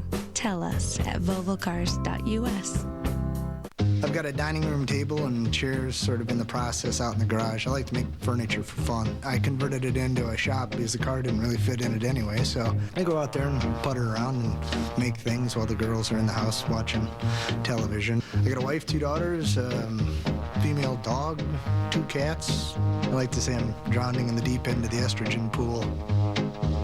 Save $60 on this Craftsman Mechanics tool set. The National Tool Sale. Going on now at Sears. It's late. You're hungry. You're not Karen. It's time for fourth meal. Melty, crunchy, spicy, and grilled. The tastes are exciting. Only Taco Bell's got them. If it's not fourth meal, it's just food. Log on to MLB.com to follow baseball live on the web. A 2-1 lead as we go to the 5th inning. And Wilson Betterment leads it off, takes the pitch down low, 1 ball, 1 strike. The Mets with a long ball, Carlos Delgado and Cliff Floyd delivering the 2 homers for the 2-1 lead. Just reverse the pictures on that. And now John Maine's got a lead. And one thing that will never change in the game, Gary. That's ripped for a base hit. And that is that the most important half inning of the game is the inning after you take the lead. That will never change. So it's up to John Maine right here to shut the Dodgers down and not off to a good start. They've had 3 innings out of 5 now. The Dodgers have, and the leadoff man has been on base. Betterment gets his first hit of the ball game. And the bullpen will quickly start to get ready for the Mets. Well, that's not a surprise. The Mets have the best bullpen in baseball. Willie Randolph knows that. He's not going to hesitate. If he has to get out there, he's going to do it. Lowe looking to move the runner up. I think he really just wanted, he's sitting on the bench saying, if I can just get him through this inning, I have things set up the way I want. So a very key inning again for John Maine. He's done a great job, though. Maine has done what they hoped at this point. 1 inning here through 5 would be what they really wanted. Maybe at second base. No. Maine will take a look and then go over to first base where Valentin was covering. So a sacrifice for Lowe will get the potential tying run Betterment down to second base with 1 away. And a good job by Betterment to get a good jump there, because I thought they were going to have a shot too.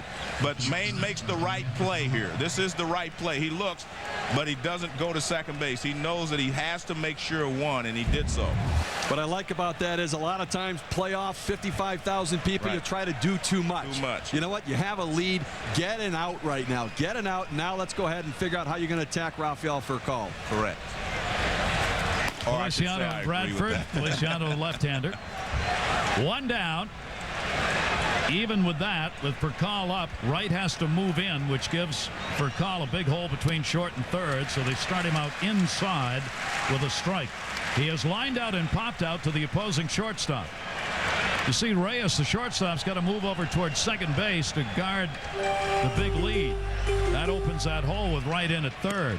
And if Furcal could poke one that way, it gives him a better chance. 1-1. You can see exactly how they were trying to pitch him, though. They're trying to stay tight on him to keep him from, you know, a lot of people think that if they pitch you out over the plate, it means you're going the other way. No, it allows you to pull the ball or go the other way. Big cut. 1-2. Went away from him that time. Derek Lowe. That calf getting a little work out there on the bench, the starting pitcher for the Dodgers. There must be something about Shea Stadium and calves between Pedro Martinez and LoDuca, and now Derek Lowe. 1-2 delivery and stayed away, and a 2-ball, 2-strike count on Furcal. Rafael Furcal trying to get this ball game tied up.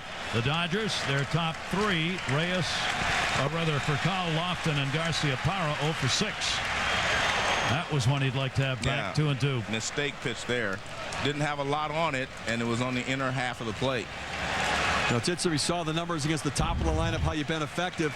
You see the ball up in the zone there, and he got a pretty good hack on that one, Joe. And they've been effective against the top of the lineup, not so effective against the bottom of the lineup. A lot of time in scouting meetings, you spend more time on the big bats and less on the bottom part of the lineup. That's why in the history of the game, guys like Billy Martin and all those guys had big World Series because they were worried about Mickey Mantle. I mean, teams spend so much money scouting, advanced scouting, tendencies, and how to get people out. But you then dwell on what are you going to do to get the big guys out, and it is the little guys that sometimes get it done. And he draws the walk. Rafael Furcal, that one didn't miss by much. So the Dodgers get runners on now at first and second base. That is the first walk surrendered by Maine, and you saw he is already up to the 80 pitch mark. There is Derek Lowe after the work done on that calf. sitting back up, trainer hanging close, and Willie Randolph is going to make his way to the mound. Runners at first and second. Mets leading 2-1, fifth inning. And he took a long look out towards the bullpen. He wants the left-hander. So Maine is coming out. I think this is a good move, Gary. I think they got what they wanted out of Maine to keep them close, and the fans appreciate it. And so I think this is the right move here. So the bullpen coming. 2 on. Maine the big hand. We're about to change your perception of what a burger can be. The new Triple Prime Burger, made with 3 cuts of prime steak, ground fresh. You haven't tasted a burger until you've tasted this. Grandma's here! Guess who? Hi! Hey! Hi, Carol! They're here! They're coming! Get ready during Decor Days at Lowe's. Come in now and get 20% off all special order flooring, including all special order hardwood, laminate, ceramic, carpet, and area rugs. Save 25% off all track lighting, lamps, and shades, with hundreds of styles to choose from. And get 15% off all in-stock pull-out kitchen faucets. Make your home so inviting you'll want to invite the whole gang. Decor Days, now through October 21st at Lowe's. Let's build something together. Our target is an ugly, smelly, dirty little scab of rock called Iwo Jima. This is Japanese soil, sacred ground. They will not leave politely, gentlemen.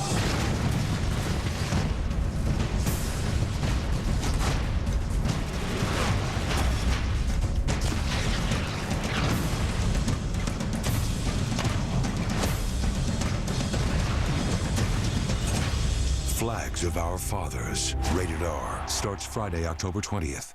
We're about to change your perception of what a burger can be. The new Triple Prime Burger, made with 3 cuts of prime steak, ground fresh. You haven't tasted a burger until you've tasted this. Anytime. Oops. Okay. Ease off the clutch and ease on. Don't say anything. Just don't do that. Don't do that. One more time. Ease off the clutch. Easing right now. See? You should use your blinker too. Okay, I got it. Who would you give a Volvo to? Tell us at volvocars.us. Say it, Dad. You're doing a good job.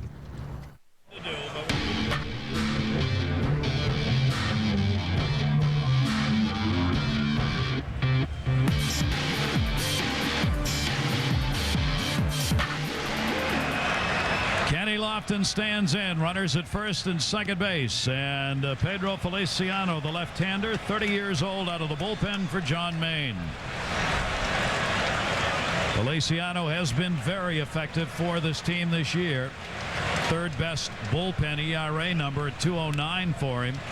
Foul back by Lofton. 1 ball, 1 strike. You know, Joe, I agree with you. I think this is the right move. And you see it's been a very effective season. I mean, you look at Willie Randolph and says, well, why do you take your starter out? He's only given up 1 run. Well, this is why. This guy's got good numbers, been very effective, very tough on lefties. Plus, Kenny Lofton about 100 points less hitting against left-handed pitching than right-handed pitching. 319 to 214. And this is not a regular season game. Yeah. Ooh.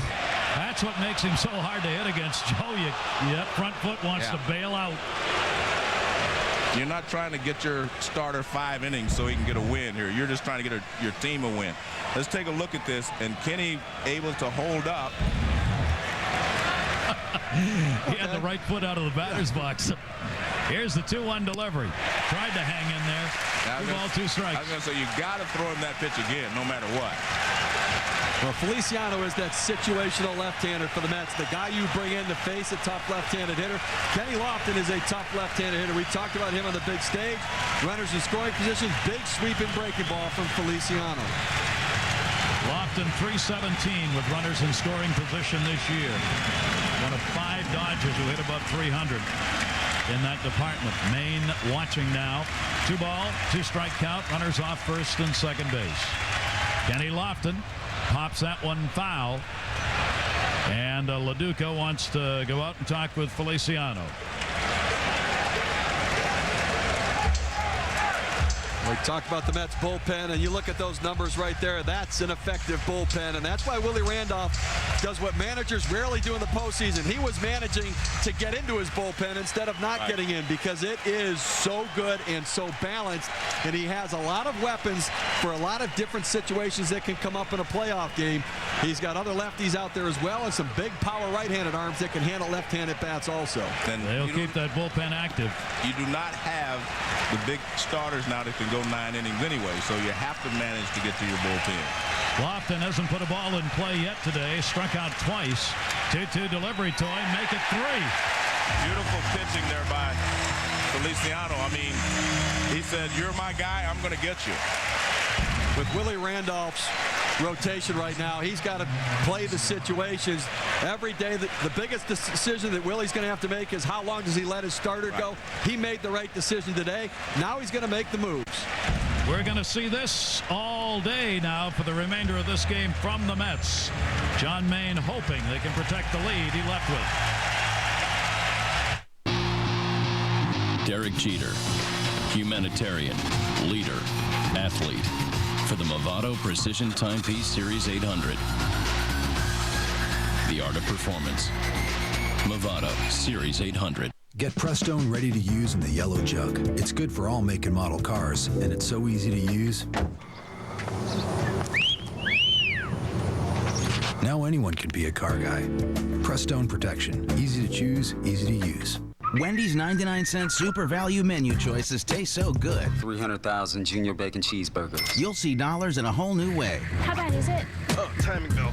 You're looking at about 200 Frosties. Like our famous junior bacon cheeseburger made with fresh ground beef, or the new tender, juicy, all-white meat crispy chicken sandwich. Gentlemen, our offer to you is $9 million. That's 3 million crispy chicken sandwiches each, before taxes.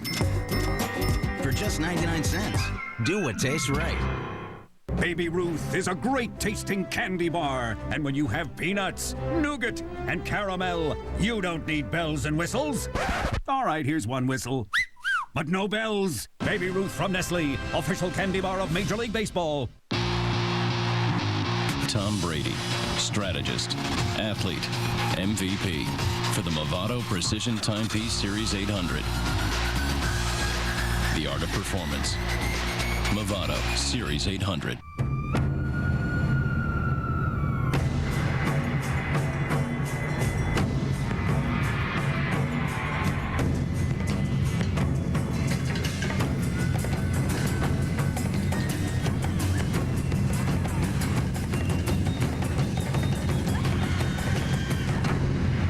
Get a heart-pounding deal on the 2007 Mitsubishi Eclipse GT. Hurry, offer ends soon. Mitsubishi, driven to thrill. We welcome you back. That train is coming to pick up Joe Morgan. The Mets have a 2-1 lead here. Joe's a big supporter of public transportation. The number 7 train will take him back in town. Then he can get on the other one to move up the other side of New York and do the Yankee game tonight. You all ready?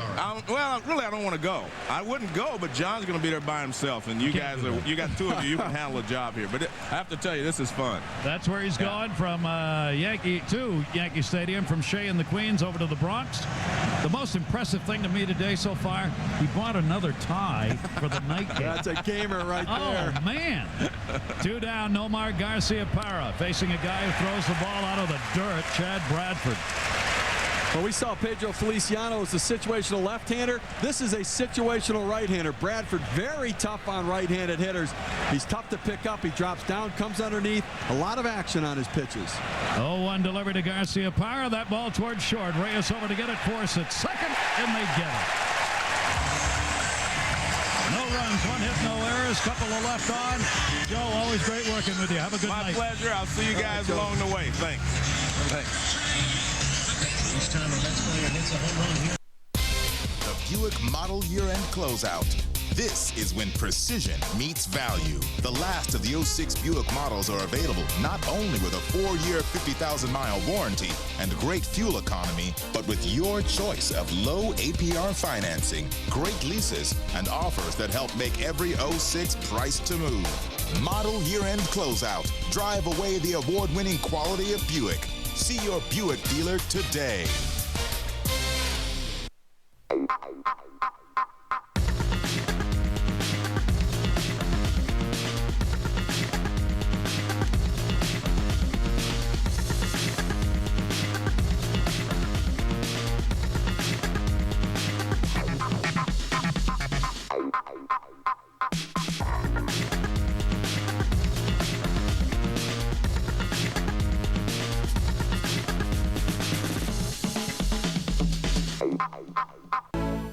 In order to decide who really should have graced the cover of NBA 07 The Life Volume 2, I'm challenging Kobe to a one-on-one. Come see the Mongoose take on the Mamba. No way the Mamba's dropping 81 on me. I want you, Mamba! Mano y mano! Whatever number you're wearing, Kobe, I got it. I'm all over you, Brian!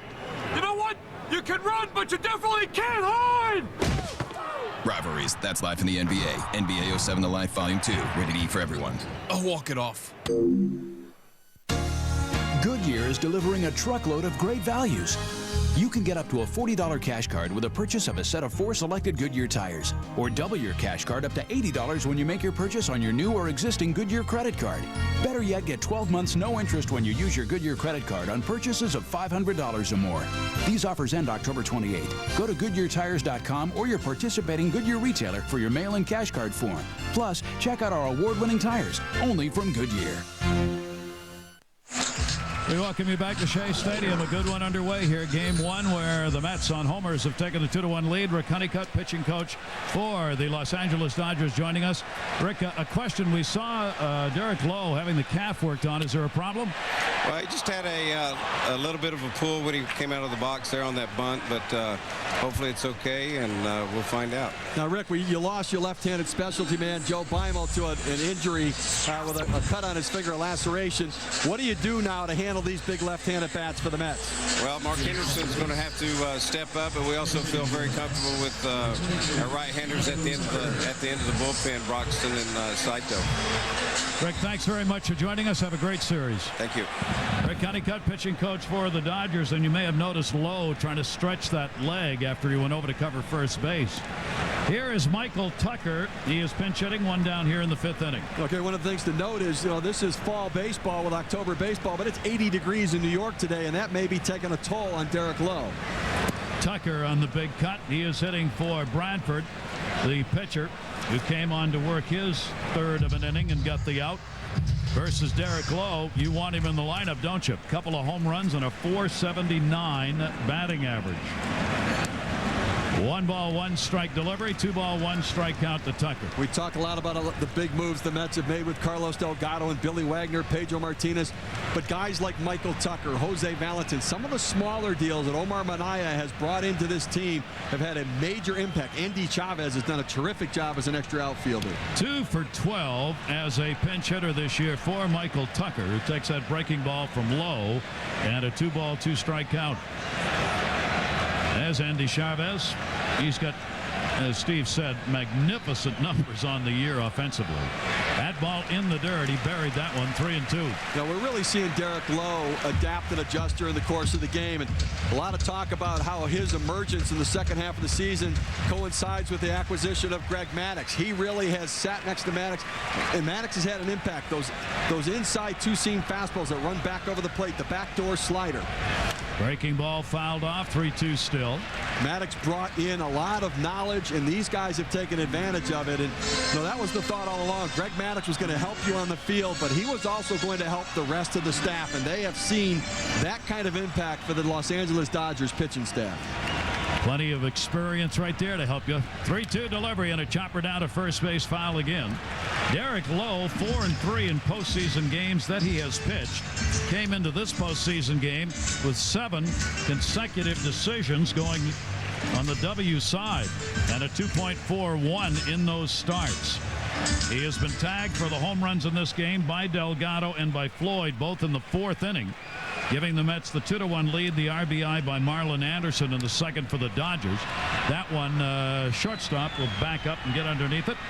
Racal is there, puts it away. Let's go for our Sports Center 30-30 update. Carl Ravitch. Gary, thank you very much. Buck Showalter out as manager in Texas. The owner had a meeting with 29-year-old GM John Daniels. After that meeting, it was determined Showalter would not come back to honor the final 3 years of his contract. Earlier today on ESPN, the A's behind Esteban Loaiza and an inside-the-park home run by Mark Kotsay grab a 2-love lead as the series shifts back out west. Gary? Big wins right there for an Oakland team that many feel is the dark horse of all the teams in the playoffs. Well, I really like them. I like the depth of the starting rotation. I mean, you saw Barry Zito against Johan Santana, but then they go to Loaiza. They go to Blanton, and Dan Herron and Rich Harden are getting games 3 and 4. They have some good young arms and a very effective bullpen as well. And when you've got the big Hurt swinging the bat like he is, you've got a lot of weapons. 2 down, nobody on. Lowe working to the leadoff batter. Reyes 0 for 2 is flied out twice. 1-1 pitch to him, fouled off. Reyes switch hitter, 323 right-handed, 291 left. Great numbers both ways for him. And the big deal this year, he raised his on-base percentage by 54 points from last year. That is what has made him an exceptional leadoff batter. He's a high-energy guy, and you love it. You just have to tail him back a little bit, and it paid off. Swings at one that was out of the strike zone, and Lowe gets his 6th K. He retires the side in order. When we come back, Dodgers will be coming up with a guy who's going to be going to the Hall of Fame. His name is Jeff Kent. He'll lead off the inning. I've been to Newark, Hackensack, 3 meetings back-to-back. Conference in Maine, put faces to names. Seminar, Lombard, big stack of business cards. Stayed at Comfort Suites, got a hot breakfast free. Warehouse inventory, Foreman had a funny story. Big meeting, New Rochelle, told my boss, all went well. This fall, stay at any Comfort Inn, Comfort Suites, Quality Inn, Sleep Inn, or Clarion Hotel. After 2 separate stays, you'll earn a free night with Choice privileges. For reservations, visit choicehotels.com. Choice Hotels. We'll see you there.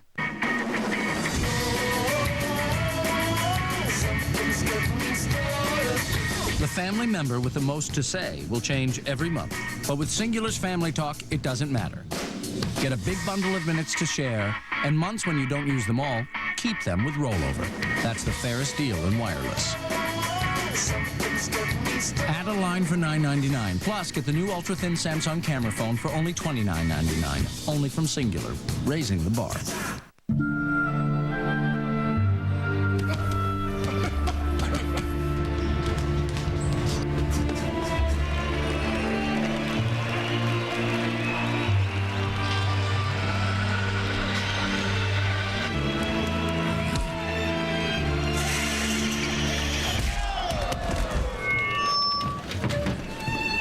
Risks can change quickly. Make sure your insurance stays in sync. Travelers. Welcome back. Earlier in the game, you saw a play at the plate in which 2 runners were tagged out. There's about a handful of these. In August 2nd of '85, one of the more famous ones, Ricky Henderson hit one over the head of the outfielder, and Bobby Meacham was struggling off second base. He comes in, Carlton fist slaps the tag on Meacham, and then Dale Berra. Both men out. Seen that one before, Gary?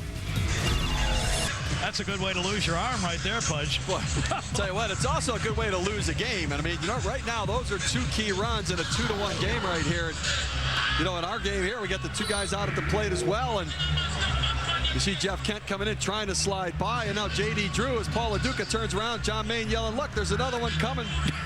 He got him, and if one of those runs scores, we're talking about a 2-2 game right now. So that could turn into, it's obviously an exciting play, but it could be a critical play in the outcome of this game. The Dodgers had 5 in a row reach base in that second inning, including 4 consecutive hits, and ended up getting only 1 run. Now, Willie Randolph can't talk enough about Guillermo Mota. Well, another big late season acquisition that picked up from the Cleveland Indians. He struggled miserably in the American League. I remember talking to him there, and he said, you know what, out of the American League, all these big hitters, the DH. He came back to the National League. They got him back throwing his fastball and an exceptional changeup, which makes him effective against left-handed hitters as well. Randolph said this guy is a star. He is 33 years old, and great confidence from his manager. A 2-1 ball game, game 1, National League Division Series. The Mets, the winners in the East, with 97 wins, tied for most wins in the majors with the Yankees. The wild card team, the Dodgers, 88 wins out of the West of the National League. Here is Jeff Kent. That one's going to short. Reyes up. And they finally get Kent, who had gone 2 for 2 with a couple of singles in his first 2 at-bats. That's what you like as a reliever. Come in, throw 1 pitch, and get yourself an out. He has fun out there. There's no question about it. Big, lanky guy, can run that fastball up about 96, 97 miles per hour, and then a very effective changeup with the speed differential, and he's into it today. You know, it's the playoffs when the last 4 hitters have been retired by 4 different pitchers. Yes, exactly. In the 5th and 6th inning of the game. Maine, Feliciano, Bradford, and now Mota. Here's J.D. Drew. He'll take a strike on the inside corner. He's got a single, 1 for 2. A 5-game hit streak now if you go back to the 4 that he had to end the regular season. Drew up with the Mets on top 2-1. Fastball, that one went by him, and it's 0-2. Now you saw good movement on those pitches there. Ball tailed down and away off the plate as J.D. Drew tried to open up on it and pull one through to the right side, and not able to do it. Dodgers did not strike out much, one of only 5 teams with fewer than 1,000 strikeouts during the year. The Met pitchers, though, combined have struck out 6 Dodgers so far in this game, and these Met fans wanted to know why they didn't get another K right here. Well, you see LoDuca setting up away. He threw him 3 changeups in a row. Very interesting approach. See if they bust him inside with a fastball here, as they've got his mindset thinking soft away. See whether they come inside. 1 ball, 2 strike count to J.D. Drew, and he fouls it off. I think Paul LoDuca is one of the most underrated catchers in Major League Baseball as far as handling a staff is concerned. His addition to this team for the Mets, I think, was the glue. They had a lot of pieces that came together, but they missed some grit. He was the guy that brought the grit, the toughness, the everyday, I'm going to go out there and fight and argue and kick and scratch and claw and drool and do whatever I have to do to win games. That's what he's brought to this team. And he loves catching. I mean, he is a student of catching and calling a game. 1-2, Mota working here to J.D. Drew, and he just missed again. 2-2. I'll tell you what, they've pitched J.D. Drew very tough. They threw him 4 consecutive changeups. The first one in, then 3 away, and then he throws 97-mile-an-hour fastball in the outside corner, trying to expand the plate. It was a little bit off, trying to get him to chase. Didn't get the call and didn't get him to chase. Drew in his 24th playoff game, 247 in postseason games with 3 home runs. Inside, tried to cross him up. He was leaning out over the plate a little, but the pitch was too far inside, and it's 3-2. Mota getting an opportunity here in the postseason to continue the tremendous regular season that he had for this team after joining them with that 3-0 mark, and in 18 games, 18 innings, only 10 hits off him and 2 runs with the Mets. 3-2 delivery, and he got him.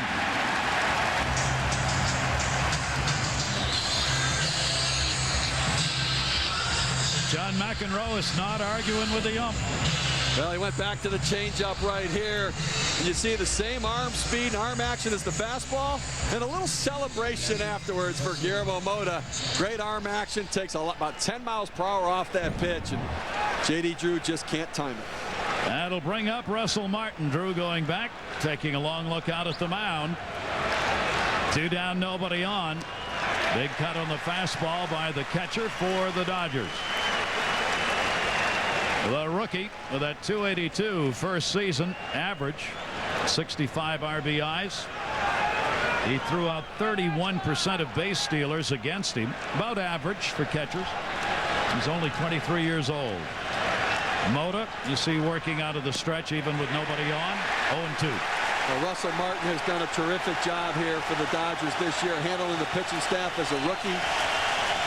Swung the bat extremely well, but Dodgers need to get something going here. A lot of momentum with this crowd into the game now at Shea Stadium. Mota getting his first playoff experience. The 0-2 delivery.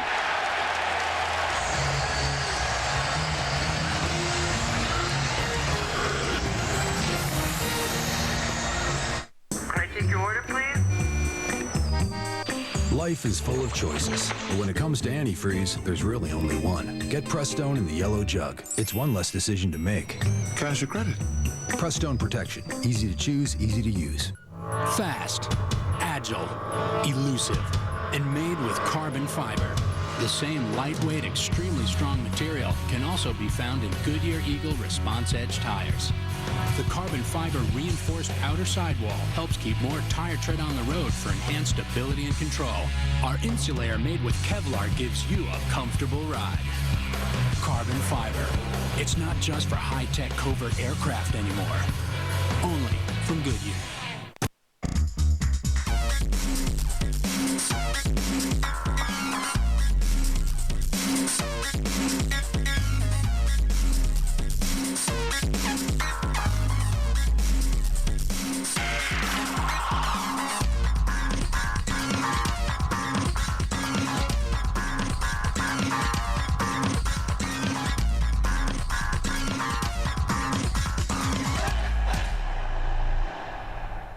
Want better my breakfast? It's a croissant sandwich. I don't like French things.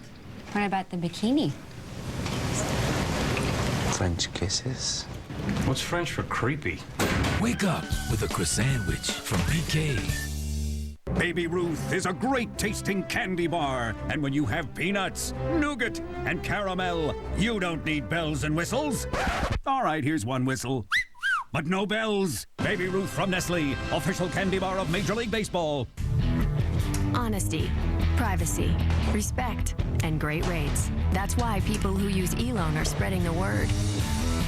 Those are just some of the revolutionary ways we're changing the lending industry. eLoan, radically simple. Delight to have you with us. Budweiser presenting Game 1 of the National League Division Series between the Mets and the Dodgers. 2 runs, 3 hits, no errors for the Mets. A run, 6 hits, no errors for the Dodgers. Derek Lowe has gone the distance. 2 home runs against him are the difference. Pitch is taken for a strike. LoDuca, Beltran, and Delgado due up for the Mets. The Dodgers have to be very happy with the outing from Derek Lowe today. I mean, he's given them exactly what they want. I mean, I know he's given up a couple solo home runs, but going into the 6th inning, he's pitched well. Still only 80 pitches so far. That one's going to be a base hit. So LoDuca's the first of the top 3 in the order for the Mets to deliver a single. And the Lou cry goes up for Paul LoDuca. Leadoff man is on here in the 6th inning. Carlos Beltran, he has walked and grounded out. Beltran, 3rd in runs, 7th in RBIs, 10th in walks, 5th in extra base hits. First ball hitting, shallow center field. Lofton for Carl. Gets there and puts it away for Carlos Delgado. How do you handle the postseason pressure? First baseman. You got to be able to go out and play the game the way you always play it. You don't want to change your approach because you're playing the postseason. So if you've been doing something all year and it's worked for you, you just try to go out and do the same thing. Obviously, you need to stay focused. You know, one pitch, one play can change the whole outcome of a game and eventually a series. So, you know, it's just what we wanted to do, you know, for a long time. You know, just go out there and play a game that really means something. Well, he certainly has played well in this one. A single and a home run that came in the 4th inning. One of the longest balls I think I've ever seen hit by a left-hander where he hit it. I mean, he really punched it. He really did. In his 2 at-bats today, we've seen him go to the left side.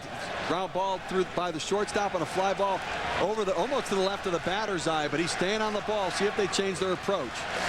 Low misses down low to him. Take a look at the home run in the 4th inning. A ball down in the zone. He is a low ball hitter, and he has some of the best wrists in the game as he finishes his swing, and he just drove that over the camera stanchion out there in center field, and that was hit a long way by a very strong man. Man, that is a real shot.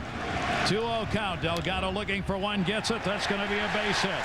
Lofton coming on to get it. Over to third goes LoDuca. And the Mets have runners at first and third. 1 down. 3 for 3. Delgado figured he waited all those games. He might as well take advantage of finally getting to the postseason. Oh, he's finding the holes. Got a ball down in the zone again here. They went to the breaking ball, and he just said, look, I'm going to go up the middle. As they played him to pull the ball on the ground. You look at Paul LoDuca hustling his way to third base, putting himself in scoring position with 1 out. So the Mets have got the 2-1 lead. Now have 5 hits in the ball game, and Honeycutt, the pitching coach for the Dodgers, whom we talked with earlier, will make his way to the mound. And while he chats, let's take a look at what's gone on in the pitching game presented by Yellow Book. Well, John Maine for the Mets gave them exactly what they wanted. Some innings, not a lot, but just kept the game close to let the bullpen of the offense doing it for Derek Lowe. He's battling tough out here against a very potent lineup and against a lot of left-handed hitters who are very difficult to eliminate. So the Mets with a chance to increase their lead at first and third, and they've got Wright at the plate. Brad Penny, a scheduled starter in the bullpen with Hendrickson, their long relief, left-hander specialist rather. LoDuca's on to third base with a single, and Delgado on at first with a base hit. And the Met fans Rocking the joint again. Wright looking for his first hit, his first playoff year. Called out on strikes his last time up, hit into a fielder's choice. Well, this is where Derek Lowe wants the sinker ball to try to get him to pound it in the ground and get the double play. Outfield straight away and deep. You're looking at the guy who was 6th in the league with runners in scoring position with a .365 batting average and led the Mets. In this situation, David Wright's got to get Derek Lowe to elevate the ball. He wants to try to get a ball he can hit up in the air to try to score LoDuca from third base. An interesting battle. The most significant ground ball pitcher in the game in Derek Lowe, and a very proficient RBI man in David Wright. 1 ball, 1 strike count.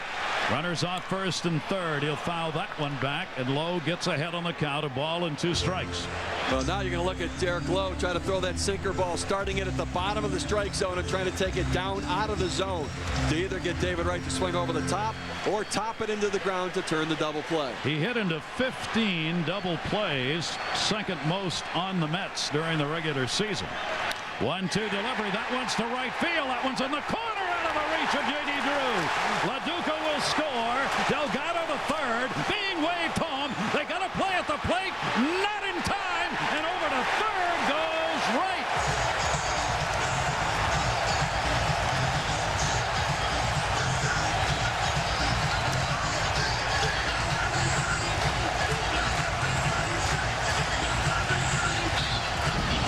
Well, good piece of hitting by David Wright. He let the ball get deep in the zone. A fastball away, drove it into the corner. And Maniac at third base, never hesitating. He's sending Carlos Delgado around third, saying, we need this run. Force him to make a play. David Wright heads up base running, and Willie Randolph, a little body English, helping him score the runs. 4-1 Mets. Wright taking the extra base on the throw to the plate. Will be credited with a double. He was tied for the team lead in RBIs with 116. He and Carlos Beltran during the year. It may not be Ebbets Field, but the damage is being done by the Mets to the old Brooklyn Dodgers. And they are hitting low hard here in the 6th inning. 3 hits in the 4 batters who have come to the plate. Well, Cliff Floyd coming up here. This is a situation where if they had Joe Beimel, he would be coming into the game right now. The situational left-hander. They don't have him as an option. Grady Little opts to let Derek Lowe attack him. Infield is drawn in. So Floyd gets the big advantage. He hit his first postseason home run in the 4th inning. He is also grounded out. Infield in, Wright at third base, 1 down, 1-0 delivery. That misses outside, 2-0. The Dodgers have Mark Hendrickson, a left-hander, warming up in the pen, but he's not a left-hander that gets lefties out. He's more of a change-up pitcher, more effective against righties. Brad Penny's warming up as well, but Brad Penny's a starter. He's also had a bad back. It takes him some time. As they have to walk Cliff Floyd, it takes Brad Penny some time to get loose. He's had a bad back. He has a starter's mentality. He can't let it happen quickly. Penny's the guy they'd like to bring in to face the left-hander if they can. So the intentional pass will go to Cliff Floyd with only 1 away. They want to set up the double play, but it probably won't be Lowe who is going to go after it. As Grady Little, the manager, is on his way to the mound as the Mets have tagged the 16-game winner who had a .363 ERA, 9th best so far with 4 runs against him. And the Met fans love it.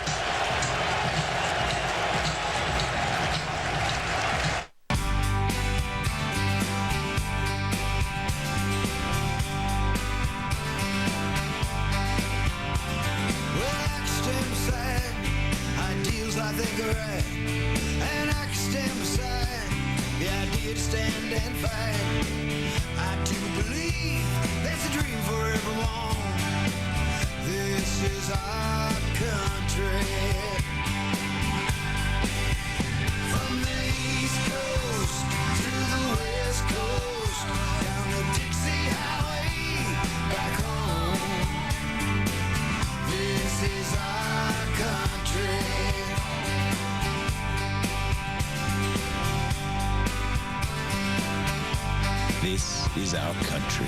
This is our country. This is our truck. The all-new Chevy Silverado. I love costume parties. Hello, Roman. Hey, where's Matt? Matt's right here. What are you doing? Wearing a little thing I like to call the best costume ever. Check it out. Got Bud Light up to my rims. You are good. Someone's coming. Don't mess this up for me. Refreshingly smooth Bud Light. Always worth it. Hey, I'm Matt. Hi, here's your pizza. This is Fudge'ems. He's helping us with our newest promotion. Warm brownies with fudge dipping sauce. They're free. Free warm brownies? Oh, you're too good to be true. Oh. I love you, Fudge'em. Oh. Oh, Fudge'ems. Get 10 warm oven baked brownie squares free when you buy any large pizza at menu price. The Mets looking to win Game 1 of this National League Division Series. Take a look at our game track. They are on top. Big play right now in the second inning. 2 outs on a base hit. Kent first, Drew second. They're both tagged out by LoDuca. Then the home run balls came. The home runs hit in the 4th inning as Delgado and Floyd both got both solo shots, putting the Mets on top at that point by a score of 2-1. And here in the 6th inning, Wright, a 2 RBI double, ends up at third base on the throw, and one happy second-year player. Now the left-hander, 32-year-old Mark Hendrickson is on. Runners at first and third, only one away. Sean Green, the batter, takes the pitch on the outside corner for a strike. Well, Mark Hendrickson, a little bit different look than Derek Lowe. Kind of a soft tossing left-hander, but a big, tall, lanky guy. A different look, different release point. He's going to get this inning, and then I expect Brad Penny to come in and start the next inning. 0-1 delivery on the way, and that one, he got a piece of that and fouled it off the top of the bat. An 0-2 count quickly on Green, who has struck out and popped out. Mets now with 4 runs on 6 hits. As they have done all year, they take advantage of the base runners they get on. I think Grady Little would like to have Brad Penny in, but again, not quite ready, and they probably would prefer to have Penny start an inning as opposed to come in with runners in scoring position, as he's typically a starting pitcher. 0-2 delivery, great changeup. I mean, did he ever throttle back on that thing? Gets the strikeout against Sean Green. There are 2 down now in the 6th inning. Yeah, he threw him a sweeping breaking ball here as Green. You see him kind of break down his approach and then reach for it. You're not going to make solid contact doing that. Nice pitch by Hendrickson. And this does at least expose or show you a possible vulnerability for the Mets. That's why Hong-Shi Kuo is starting tomorrow for the Dodgers, the young left-hander, because the Mets have some vulnerabilities to left-handed pitching. Here is Valentin up, and the breaking ball is in for a strike, off speed again. He has struck out and grounded out so far in the ball game. The Mets RBIs, Wright 2 of them here in this inning, and then the Delgado and Floyd homers. Marlon Anderson an RBI for the Dodgers in the 2nd inning for their lone run. In the dirt, good stop made by Russell Martin, and a 1-ball 1-strike count on Valentin. Valentin, the number 9 hitter in the lineup. New York Mets this year, they got it with power. They were 8th in average, but 3rd in runs. They put up the home runs, 4th in the league. Their slugging percentage 3rd best. But as I said, when they got runners on, they were able to drive them home. 1-ball 1-strike delivery. Ooh, that caught him on the side. Hit the jersey, nicked the skin. Bases loaded. Well, Hendrickson trying to come in. You see Russ Martin set up inside. He just came a little too far in. Valentin will take it for the team, although my guess is he'd probably rather have had a pitch he could drive with the pitcher Guillermo Mota coming up in a situation with runners in scoring position. But Guillermo Mota, originally signed by the Mets organization as a shortstop. He always was a pretty good hitter, has a couple home runs to his name in his career. He can swing the bat. Now, former Dodger, they know that. Look for Hendrickson to be a little bit careful here, as Mota does have some pop in that bat, as he was originally signed as a position player. Well, let's see if he can help his cause and the Mets' cause right here. As Mota goes after the first pitch, takes it to right field. J.D. Drew is there and hauls it in for the out. The Mets do get a run in as Wright delivered the big 2 RBI double, and the Mets now lead it 4-1. Run, Fudge'ems, run! Nobody can resist free warm brownies from Domino's. Get 10 warm, delicious oven-baked brownie squares free when you buy any large pizza at menu price.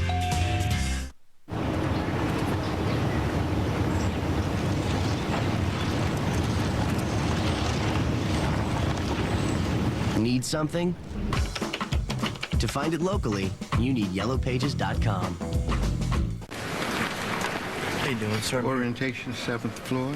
Sign in, please. If you're a new full-time employee. We've got the Q4 numbers.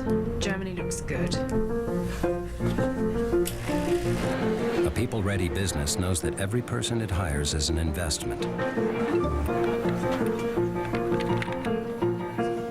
With the right software, they'll be ready to hit the ground running from day one.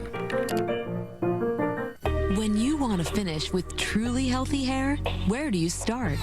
Right at the source, the scalp. The totally reinvented Head & Shoulders contains 6 times the moisturizers for your scalp and hair. Healthy, flake-free hair starts at the scalp. My name is Van Schuler, and I'm 100 years old. I first met my husband in study hall. We've traveled all over the world. Lisbon, Athens, Tokyo. I was one of the lucky ones.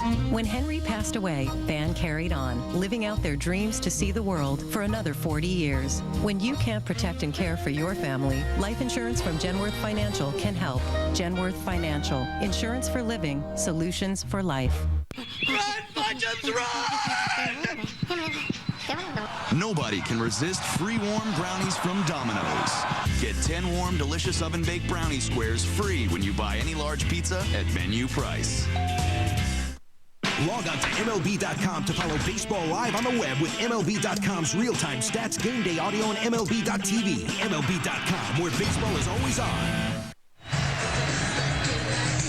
Now for the New York Mets, Pedro Martinez is not available to pitch, but he got a great ovation when they showed him on the big screen, and he acknowledged it. Pedro will be out, of course, going to have rotator cuff surgery in addition to the calf problems that he has. No calf problems here. Tim Robbins and Oscar winner, supporting role in Mystic River. More importantly, right now, Mets fan, huh? You bet. You bet. Loving this. How many games you get to see? We were just talking about that. I've seen most of them on television. I've been out to the stadium about 10 times this year, and I'm going to try to come to all the playoff games. Now, you're raised and lived in New York in your life. Why a Mets fan and not a Yankee fan? Well, my parents were from Los Angeles, so they were National League fans, and God forbid we should root for the Yankees, you know. But I was on my mom traveled out in the 7th subway for my 11th birthday. She got me tickets for October 16th. On my birthday, I saw the Mets win the World Series from the back row of the stadium here. Wow. For you. That's great. I didn't know you were a lifelong resident here. Here's Marlon Anderson leading it off. Tim Robbins with us here in the booth. Anderson is the RBI double, the only run the Dodgers have picked up in the ball game as we go to the 7th inning. Mota, a couple of strikeouts, working in relief, has retired the 4 batters that he has faced so far. 1-0 delivery to Anderson. Now, Tim, back in 2000, I was general manager for the Mets.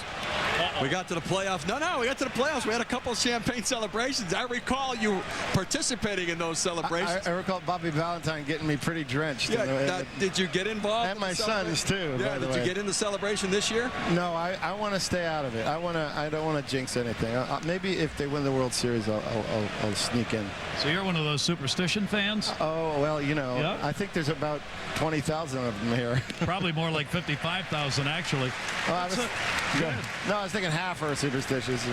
But you could be right. It could be all of them. It's always your fault, right? It's always your fault if you're the one who did it and you feel really bad. What's going on in the movie business? What are you doing? I got a movie called Catch a Fire coming out October 27th in theaters all around the country. It's a great movie directed by Philip Noyce. That one's going to be bunted towards second, trying for the base hit, Anderson, and he's going to get it. Good effort made by Valentin, but when you get a bunt that perfect, it's mighty tough to get the out. He's 2 for 3 now, and he's leadoff man on. Heads up play by Marlon Anderson. Valentin back deep. You got to get it by the pitcher. Valentin, a great effort. He knows his only chance is to barehand and try to get it over. Couldn't quite do it, and that's what the Dodgers need right now. They need base runners. They got to get some guys on. Remember, they don't have that kind of power that the Mets do. They have to lump base runners and hits together. We saw it early on. They got 4 hits, only got the 1 run out of it, but they need need consecutive hits in order to try to get on the board. As a team, they were in the bottom of the league as far as home runs were concerned. They did it the other way, what Steve is talking about. They had the best on-base percentage in the National League, third most walks, and the fourth fewest strikeouts. So it's kind of just the opposite attack that we see from the Mets. Wilson Betterman, he's going to take that one to the second base. Play at second, not in time. This could be a big play right here. Moving over to third base is Anderson. They tried for the force out. Valentin maybe should have gone for the out. Well, I think that's a good point, Gary. I mean, you've got a 4-1 lead right now. Jose Reyes slow getting up there, which is even a more of a reason why to throw it to first base. But you know, remember, Valentin was a shortstop, played a lot of third base, just playing second base this year. Still some learning curve. He's been great, but some learning curve. He ranges far to his left, tries to get the lead runner. You applaud the aggressiveness, but with a 4-1 lead, outs are absolutely critical right now, especially as we're looking at the top of the 7th inning. Tim is quieted down now. Well, I agree with Steve. Should have gone to first. That's a tough play. When you got a lead like this, you really do want to get that out. And a very tough play in any event. It'll be a fielder's choice and an error charge, allowing that runner to move up. First error we have had in the ball game. Now Julio Lugo is going to be the pinch hitter. Lugo coming on for the starter low out of the ball game now for the Dodgers. Here's their chance to get right back into this game. Nobody out, first and third here in the 7th inning. Lugo will take it for a strike. Well, Julio Lugo was a hot commodity at the trade deadline, a guy that a lot of teams had interest in. The Red Sox talked about him. The Mets talked about him a little bit. The Dodgers landed him, but it hasn't gone as well in Los Angeles for him as they had hoped. He's really limited playing time coming off the bench, but very effective hitter against tough left-handers. Today getting the shot against Mota. He's only hit .219 in his last 145 at-bats.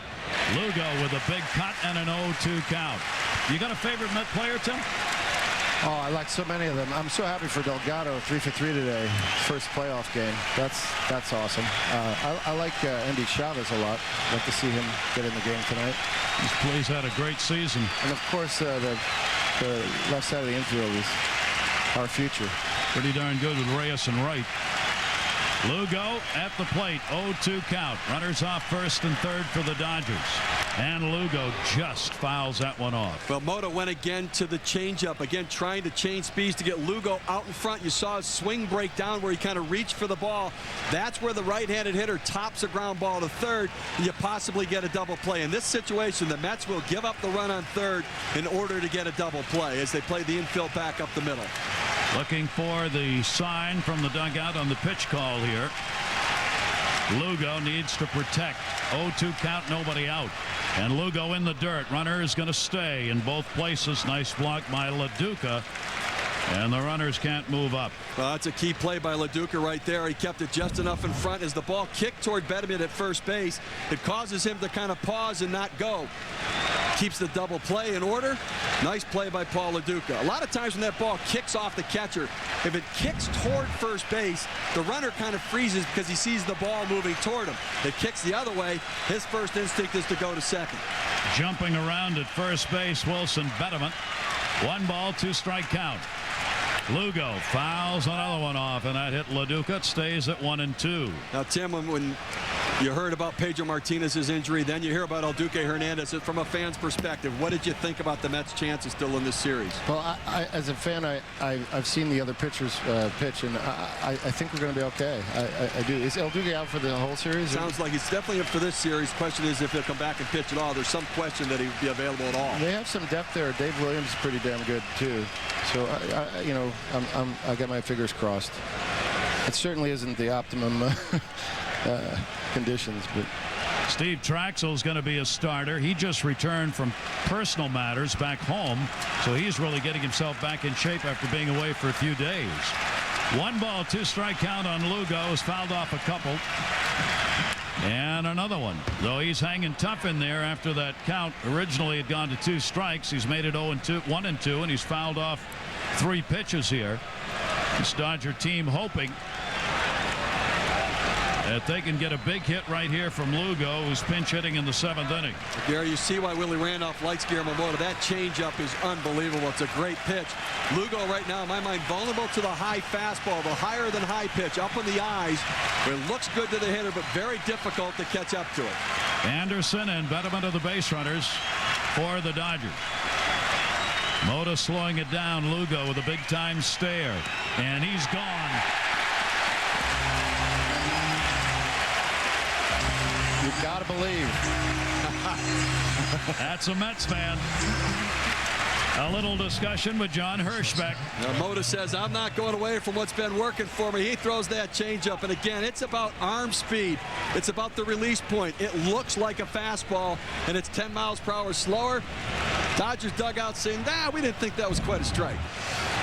And a big strikeout for Mota, but it does not get any easier here. Now he comes to the top of the order, and Rafael Furcal. Furcal, not only a great leadoff man, but Rafael Furcal's delivered big hits. He's got the 8th best average with runners in scoring position in the National League. That's saying a lot for a guy who's in the leadoff spot and whose real job is get on base and score runs.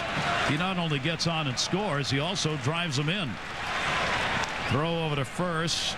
That will move Anderson off third a little, and he gets back. The Dodgers with runners on base started 3 for 3 today. Since then, they've gone 0 for 8. That's why the Mets right now have the 4-1 lead in the 7th inning. Still only one away. And Furcal takes that one to center field. Beltran over, can't get it. That will score 1 run. Anderson in, 4-2 game. RBI for Furcal, so he continues his productive season with the Dodgers. Well, it's a good piece of hitting. Ball up in the zone, and he just drives it to left center field. Doesn't do too much on a play where Carlos Beltran, with nobody on base, he might try to make a dive or a play on it if he's up by 3 runs. In that situation, he plays it on the hop, keeps a double play in order, and a chance to still get out of the inning. And now it will be Kenny Lofton's chance. You're seeing a typical Dodger inning. Single, fielder's choice, strikeout, single, runners at first and second, 1 away. Here's Lofton. He's had a bad day so far. Takes that one high in the air to right field. Green drifts under. He'll be retired. Throw will come into second. Runner moving over to third base. On the belly flop goes Wilson Benjamin. And there are 2 down. You know, Gary, interesting. Kenny Lofton went up there and said he's throwing changeups on the first pitch. I'm going to look for it. That's what he did. He thought he missed it. He thought he got it. He said, you know what, I missed it. He's not even going to run that one out, figuring, what the heck, why go all the way down there? I think Sean Green will catch it. First time he's putting the ball in play. Struck out 3 times. But the point to watch here is Mota is falling into a pattern right now. He's throwing a lot of changeups. At some point, you have to change your approach as a hitter and say, I'm going to look for that pitch and take my shot to drive it. The first pitch isn't a bad idea to try to look for it. See if he gets off that now and gets to a fastball to try to get ahead of Garciaparra. Nomar Garciaparra's gone 0 for 3. Grounded out, flied out, hit into a fielder's choice. Still first and third for the Dodgers. A run in here in the inning. 4-2 now, the Mets lead. Tim, a little bit about the movie. It's set in Africa in 1980. It's directed by the guy that directed Patriot Games. It's got a real good action element. It's also about these 2 guys that are pitted against each other, myself and Derek Luke. You might remember him from Friday Night Lights. He played Booby Miles in that. Oh, yeah. It's a very good movie. I'm happy to be in it. And are you a good guy or a bad guy in this one? Well, you know, I'm a complicated bad guy. You can play the sinister role pretty good. I'm a bad guy with a heart of gold. Are you trying to convince us, or are you? I don't know. In Africa. 2 down here. Nomar Garciaparra waiting on it. Tim Robbins, our guest here. Runner goes to second base. No throw. They may give him a stolen base or may call it defensive indifference. Well, Gary, the one thing to remember about the Dodgers is, you know, where the Mets are saying, hey, we've got the lead, we're okay. The Dodgers are thinking we got them right where we want them. They have been a come-from-behind team this year. 36 come-from-behind wins, a lot of them in very dramatic fashion. And where they don't hit a lot of home runs, they have hit some clutch home runs. And this guy at the plate has delivered in some critical situations this year. He is their best hitter with runners in scoring position. He is the 5th best in the National League. Garciaparra, and that stolen base means the potential tying run is now at second base. Rafael Furcal stealing it. You guys are making me really tense. We like that. We want to keep the energy up for you and keep you enjoying the game and in it, you know. Well, Moto still staying with what's working, that changeup. Garcia Parra's got the outfield in a couple of steps. 1-1 delivery to him. He did not get a good cut there. And a 1-ball, 2-strike count. LoDuca took that one off the mask. All right, one of those big key moments in a ball game.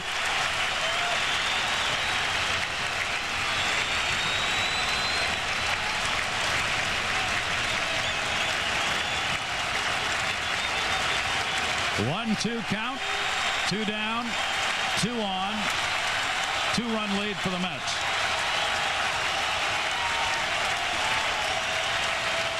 One-two delivery. Garcia Parra's got a huge hit. That's going to score the tying run. Garcia Parra will head to second base. A 1-2 pitch, a 2 RBI double, and this game is tied at 4. He has had an MVP kind of season in terms of what he's done for the Dodgers. Gary, if you keep going to the well, major league hitters make the adjustment. Again, another changeup. The ball comes in on the plate. Garcia Parra, you see LoDuca set up away. The ball tailed in right into Garcia Parra's wheelhouse, able to pull it down the line. And a key move for Nomar to get to second base.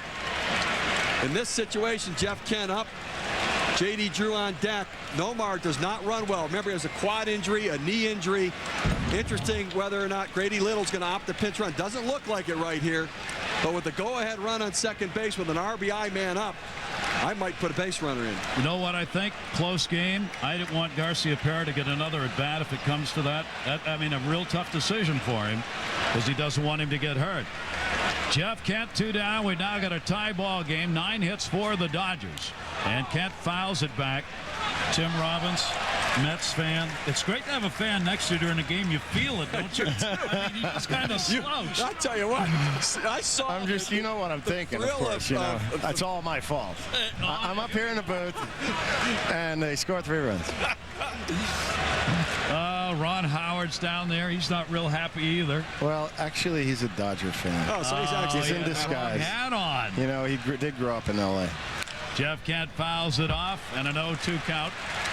Just so when the out comes here, when we're going to let you go. But the movie will be out when? October 27th is Catch a Fire. Catch a Fire. That's around the time the Mets are in the World Series. Thank you so much. There we go. Fans again on their feet for Moto, who's got 3 strikeouts. Garcia Parra, the potential go-ahead at second base, and Jeff Kent with a 2-strike count. And there it is. Tim Robbins, thanks very much. My pleasure, Gary. Good luck with the movie. Thanks a lot. Great to have you with us. Thanks. Tim Robbins, Oscar winner, joining us here. Garcia Parra, the big hit. We're tied at 4. How you doing? Hello. How you doing? You save el moolah. Save moolah. Sign up for Comcast Digital Voice for just $39.95 a month, every month. With unlimited local and long distance plus voicemail. Because the less money you pay, the more you get to keep for yourself. Just call 1-888-COMCAST. Comcast Digital Voice. It's Comcastic. There's a new Batteries Plus store in town, and we're celebrating with store-wide grand opening savings. Batteries Plus is your perfect one-stop source, featuring batteries for everything from laptops, watches and cell phones, to cars, boats, and trucks. You name it, we've got it. If it needs a battery, all you need is Batteries Plus, America's battery experts.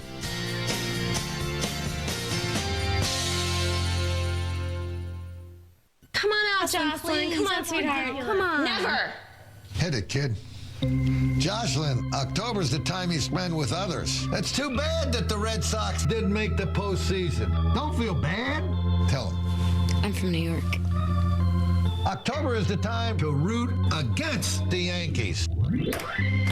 I live for this, you live for this, and the whole world lives for this. To the TV! Watch the postseason on ESPN.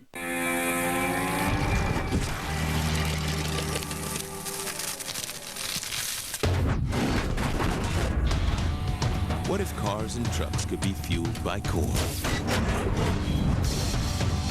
Introducing the full line of Chevrolet Flex Fuel vehicles that run on both gasoline and corn-based E85 ethanol. The choice is yours. Chevrolet, an American revolution.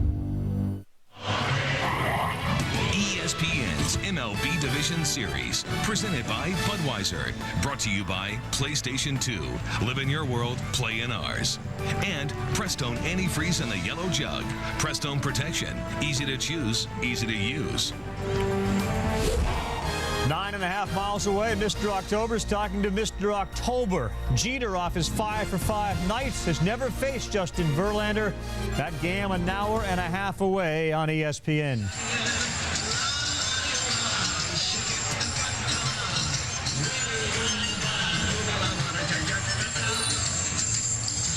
And a 4-4 ball game, 7th inning stretch time here at Shea Stadium, and a great one as the Dodgers have come back trailing 4-1 to get that 3 spot in the 7th and tie it up at 4-4. Day number 2 of the playoffs. Oakland won again today.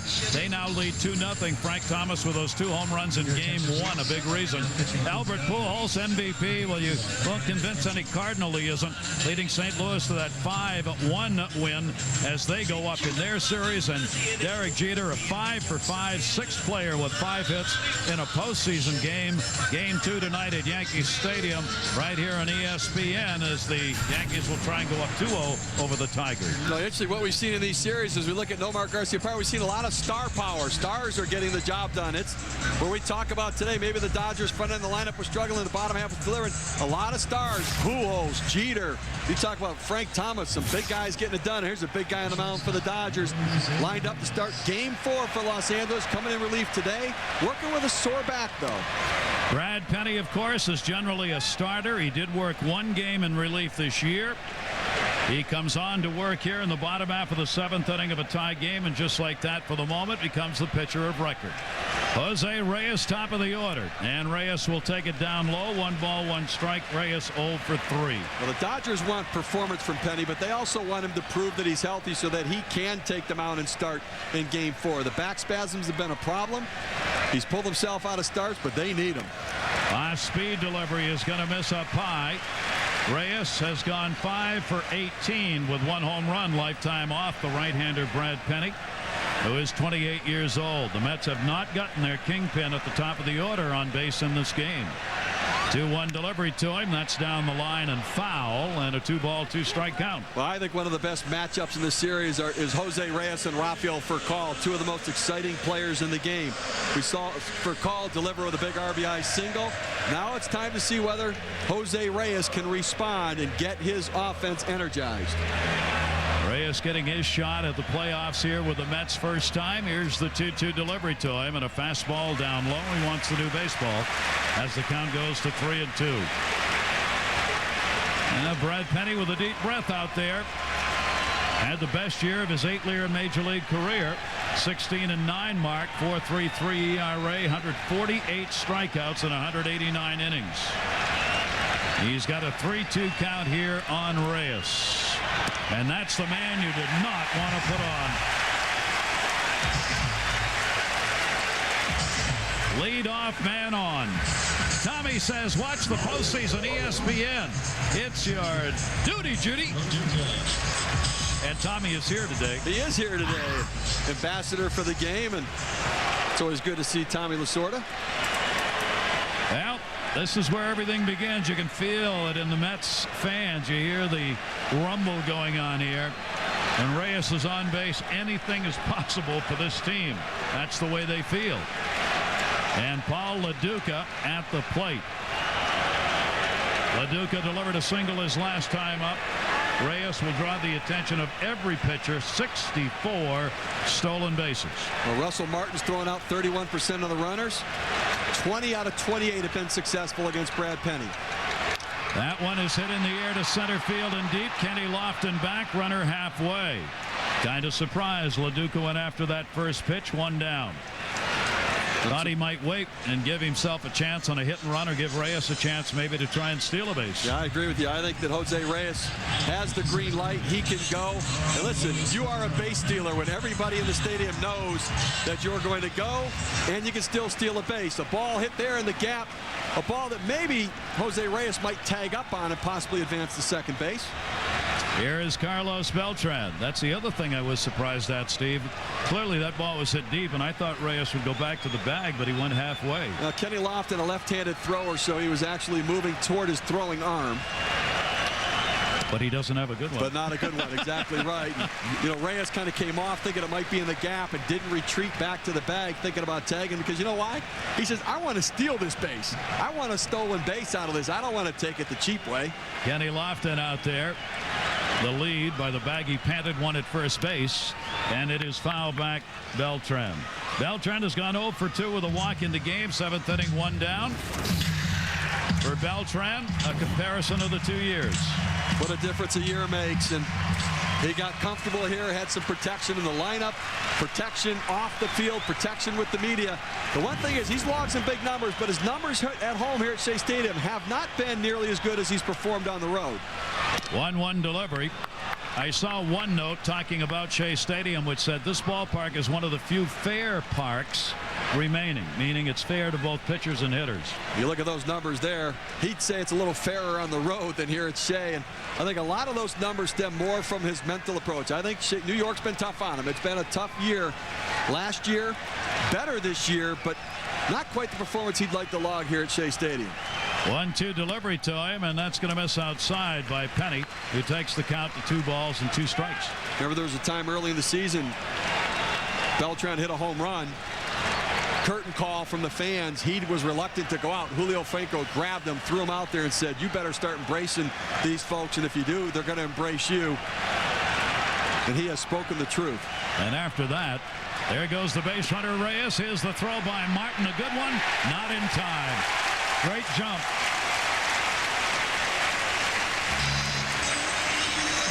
Well, Russell Martin's been effective throwing out runners, but this pitch kind of out of the zone. Reyes gets a good jump. He peeks in to see if there's any contact made. Head first slide gets him there. You see Martin have to move, and when you open up your shoulder as a catcher, you have to close that shoulder to throw. Made it a little bit too long of a release to get him. And if you take any split second longer for Jose Reyes, you're not going to get him. Now the potential go-ahead run at second base with 1 away. 3-2 count on Beltran. And he takes it outside. So Penny surrenders the second walk of the inning. We've got a Sports Center 30 at 30. Carl Ravitch.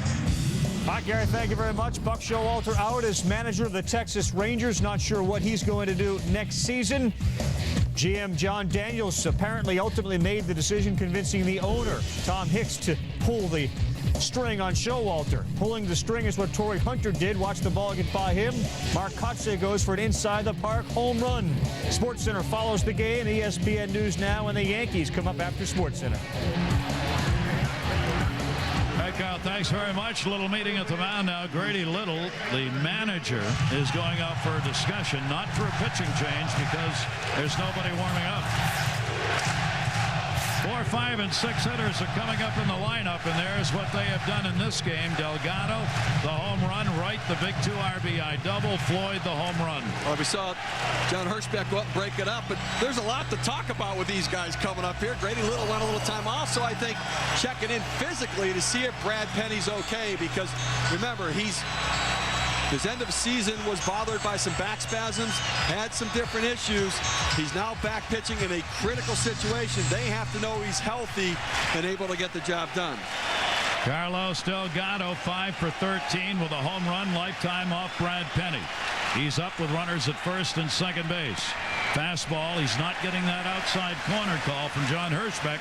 He's still trying. Well, Penny's standing up a little bit in his delivery. He tends, he's a high velocity guy, but he's not really following through as he typically does in his delivery, which makes you wonder physically whether his back's okay.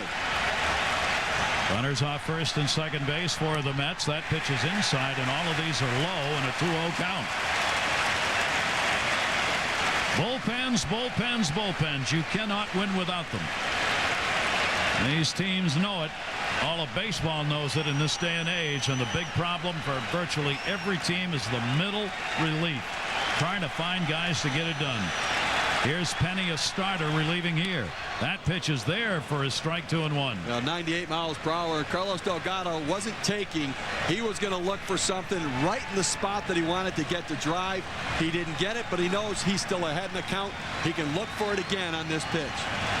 Penny gave up 19 home runs, second on their pitching staff only to Greg Maddux, who gave up 20. Look back to second base, no throw. Reyes, not a bad idea. Because if you give Reyes an extra step, he'll take off, even in a 4-4 ball game, if he thinks he can get to third base. There's Maddux. Reyes stole third base 8 times successfully this year. Up high, falls behind, 3-1. Once again, David Wright on deck, another big RBI guy for Carlos Delgado. It's got to be in that zone. Now remember, he's hit the ball well today. He's gone up the middle. It's a left center field. To look for something out over the plate, he can drive in the gap. 4-4 ball game. 3-1 delivery. He got one to drive, and he's got a base hit. Reyes will come around to score. Marlon Anderson to second base on the throw. Mets lead at 5-4.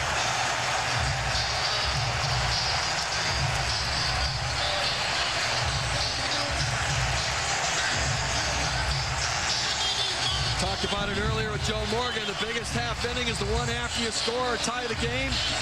Jose Reyes got on base. Beltran walks, and Carlos Delgado did what he has done 4 times today now, taking a ball out over the plate and driven it away. Good piece of hitting by the big bat and the big run producer. He wants to make sure New York knows it's not only Jeter who can do it. 4 for 4 in this game. That ball to right field. Base hit and another RBI. Beltran scores. Going down to second base. David Wright with a double and an RBI.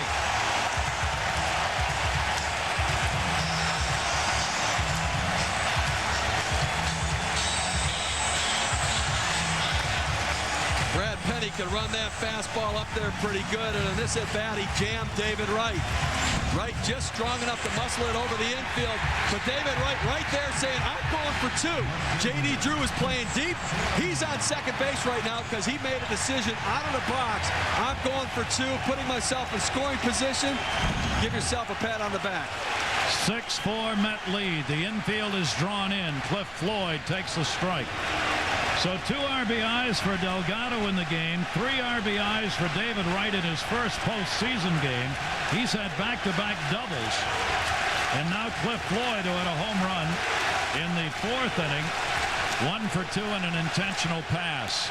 Big cut fastball was already by him, 0-2. Another situation here. Joe Bimo, left-handed reliever, injured last night in his hotel room. A broken glass laceration to his pitching hand. Got stitches, tried to pitch today, couldn't go, not on the postseason roster. We saw Mark Hendrickson come in earlier to be able to get Sean Green, but another situational left-hander not available. Brad Penny left in to face Cliff Floyd. 7 for 23 against Penny for Floyd, but not this time. Brad Penny gets an enormously important strikeout right there. 2 down. Now the infield can back up with Green coming up. Boy, tough pitch right there. A fastball down and away, and it actually looked like it was down and away. Cliff Floyd didn't like the call. Penny goes with the heat. Hits Russ Martin in the glove. Received very well by Russell Martin. He didn't move his glove much. Cliff Floyd didn't like it. Let John Hirschbeck know it. Now Green. Green has tagged Penny. Takes the pitch up high for a ball.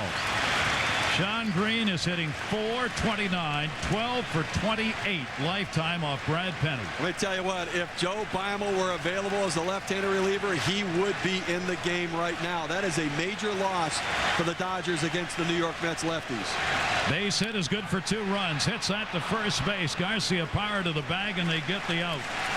But the Mets, Delgado with an RBI single, Wright with an RBI double, and the Mets take the lead back by 2. Oregon Cal or Nebraska Iowa State, Saturday at 8. 5 o'clock rarely comes at 5 o'clock anymore. Quitting time can come at 7. at 10, even 2 a.m.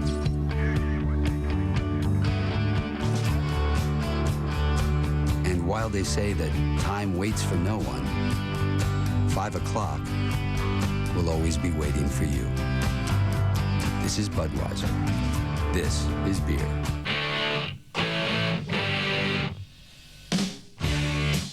Find out what it feels like when the job you're looking for finds you. Employers search Monster every day looking for the right candidates. Now if you post your resume on Monster, you double your chances of being found and getting hired. So post your resume today and get the job.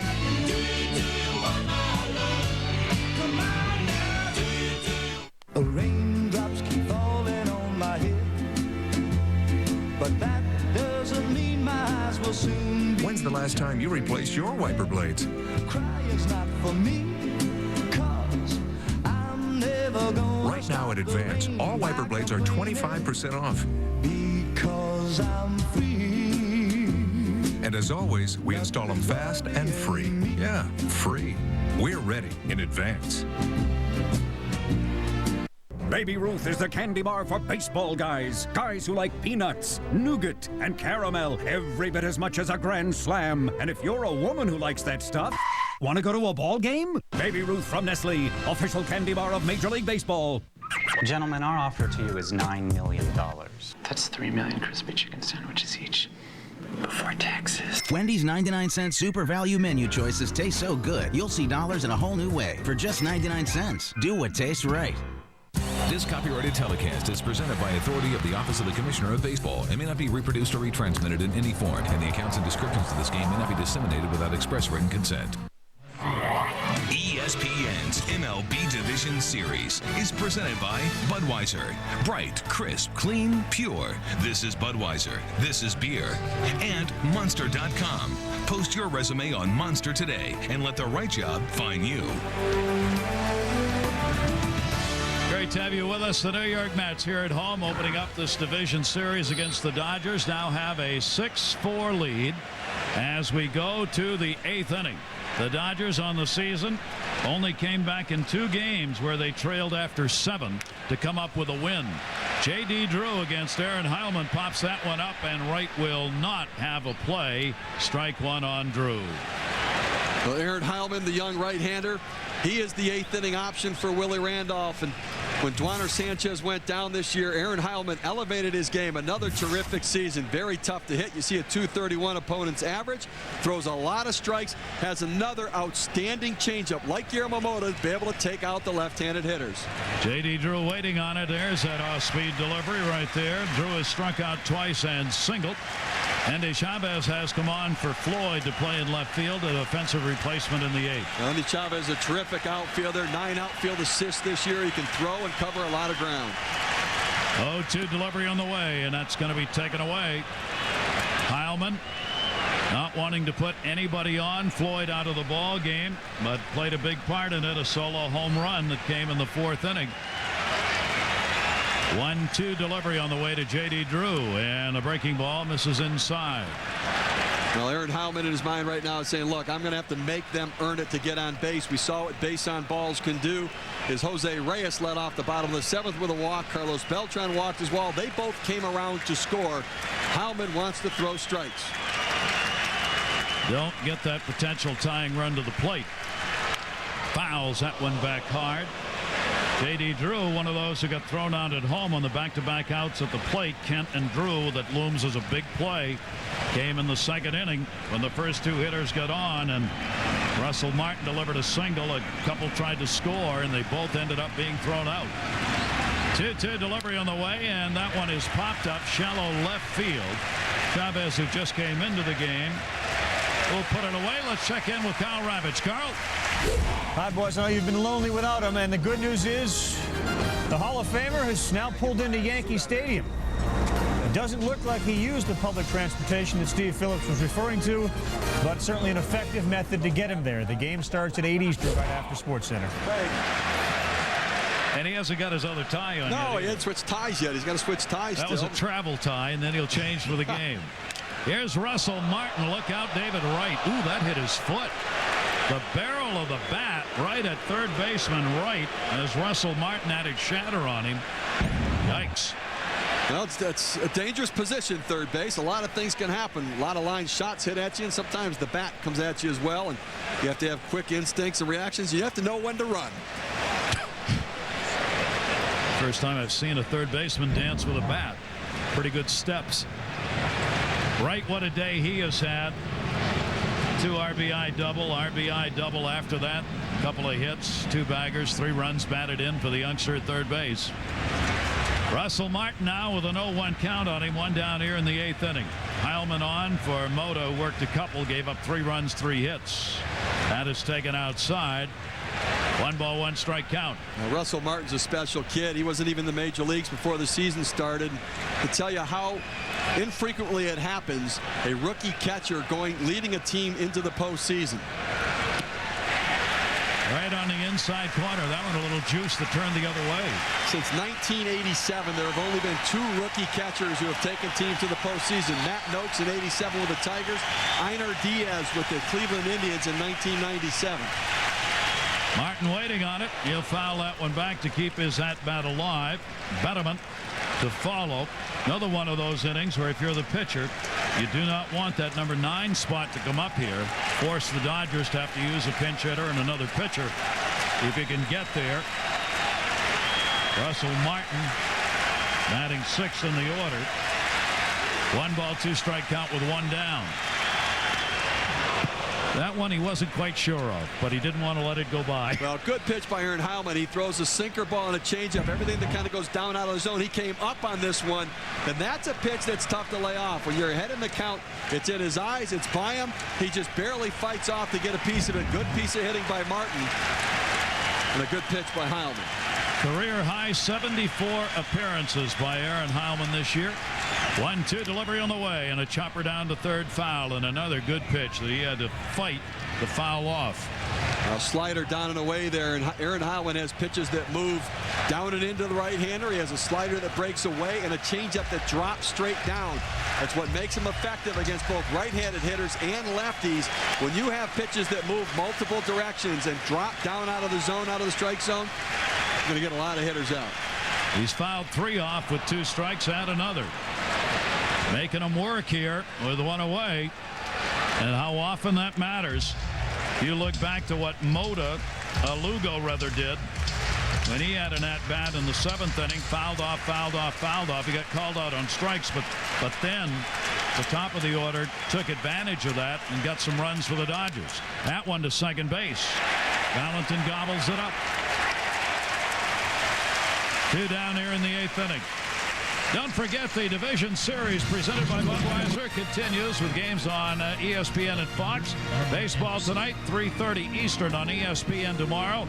And it'll be Albert Pujols and the Cardinals at 8 Eastern. Game 2, the Dodgers and the Mets. Cardinals have Jeff Weaver and David Wells in that matchup, Cardinals-Padres. For Wells, it may be the final game he ever pitches at the major league level. Oh, big game for the Padres. You don't want to go down 0-2 in that series and then head on the road. That one is fouled back. Saw Tommy Glavine. The veteran is going to make the start. How ironic to have a series where you're looking at Tommy Glavine sitting on one side and Greg Maddux sitting on the other, both still pitching, but not with the Atlanta Braves. 2 very good friends, and of course the aces for so many years of the Atlanta Braves, who had that great run with division titles. Still good friends and fierce competitors. Marlon Anderson, the 0-1 delivery to him, fouls it back 0-2. Well, you got to credit the Dodgers. They are battling at the plate right now. Some quality at bats, fighting off some very good stuff from Aaron Heilman tonight. 2 down, nobody on. Fans up for the strikeout. Marlon Anderson, the RBI in the 2nd inning with a double, reached and scored after he singled in the 7th inning. The eyes of the reliever. 0-2 pitch, slow roller. And it is a fair ball. Tag put on and got him. Delgado going to make sure he didn't get hurt, too. He put the shoulder into that one. We go to the bottom half of the 8th inning. Mets on top by 2.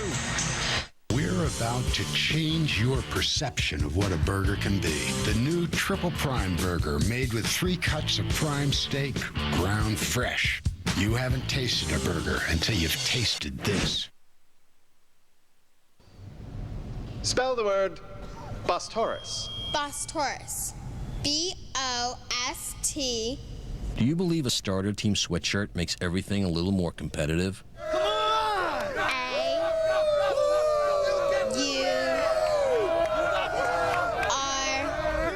U.S. Bostoris. Correct. We do too. Starter. Believe in it, baby. Goodyear is delivering a truckload of great values. You can get up to a $40 cash card with a purchase of a set of 4 selected Goodyear tires, or double your cash card up to $80 when you make your purchase on your new or existing Goodyear credit card. Better yet, get 12 months no interest when you use your Goodyear credit card on purchases of $500 or more. These offers end October 28th. Go to GoodyearTires.com or your participating Goodyear retailer for your mail-in cash card form. Plus, check out our award-winning tires, only from Goodyear. Baby Ruth is a great-tasting candy bar, and when you have peanuts, nougat, and caramel, you don't need bells and whistles. All right, here's one whistle, but no bells. Baby Ruth from Nestle, official candy bar of Major League Baseball. When it comes to trading, you want the most powerful tools.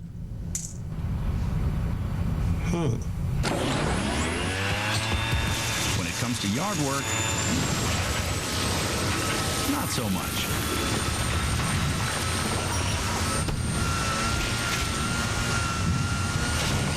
Fidelity's got powerful trading tools you can actually use. What's your online broker got? Fidelity. Smart move.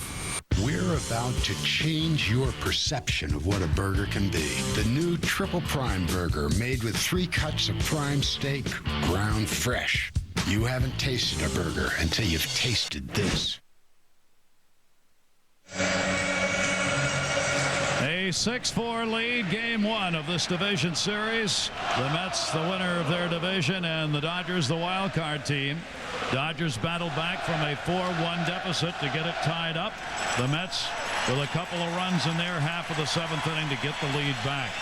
Braxton on, bottom of the 8th inning. That'll be fouled back. Valentine leading it off.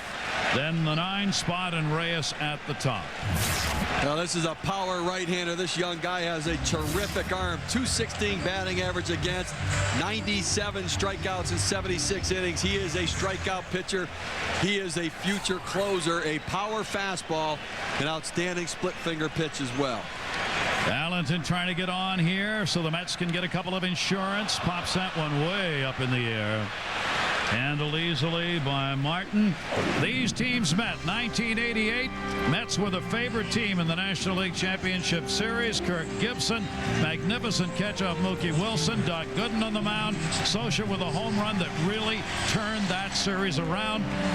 Oral Hershiser, our compatriot in the booth now, got a win in Game 7, got a win there. And for the Los Angeles Dodgers, an upset victory with Tommy Lasorda, their manager.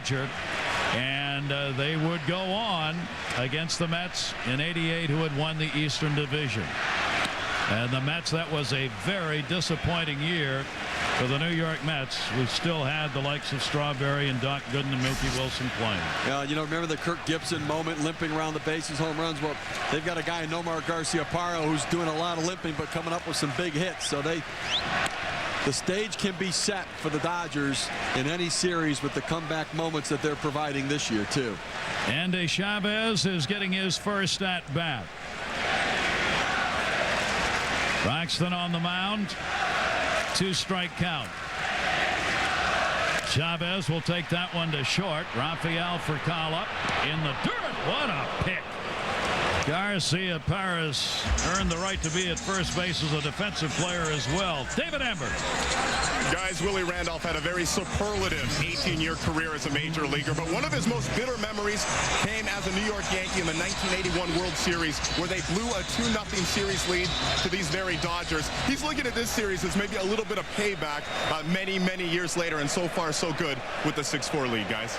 His ball club doing what he had hoped. He said before the game, he told us, I want to make this a track meet. We got to score runs. Well, they have. Here's Reyes.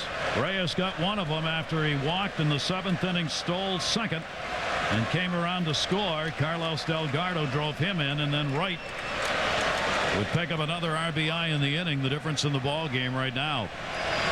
Reyes waiting, the 0-1 delivery to him. Fastball away, 1-1.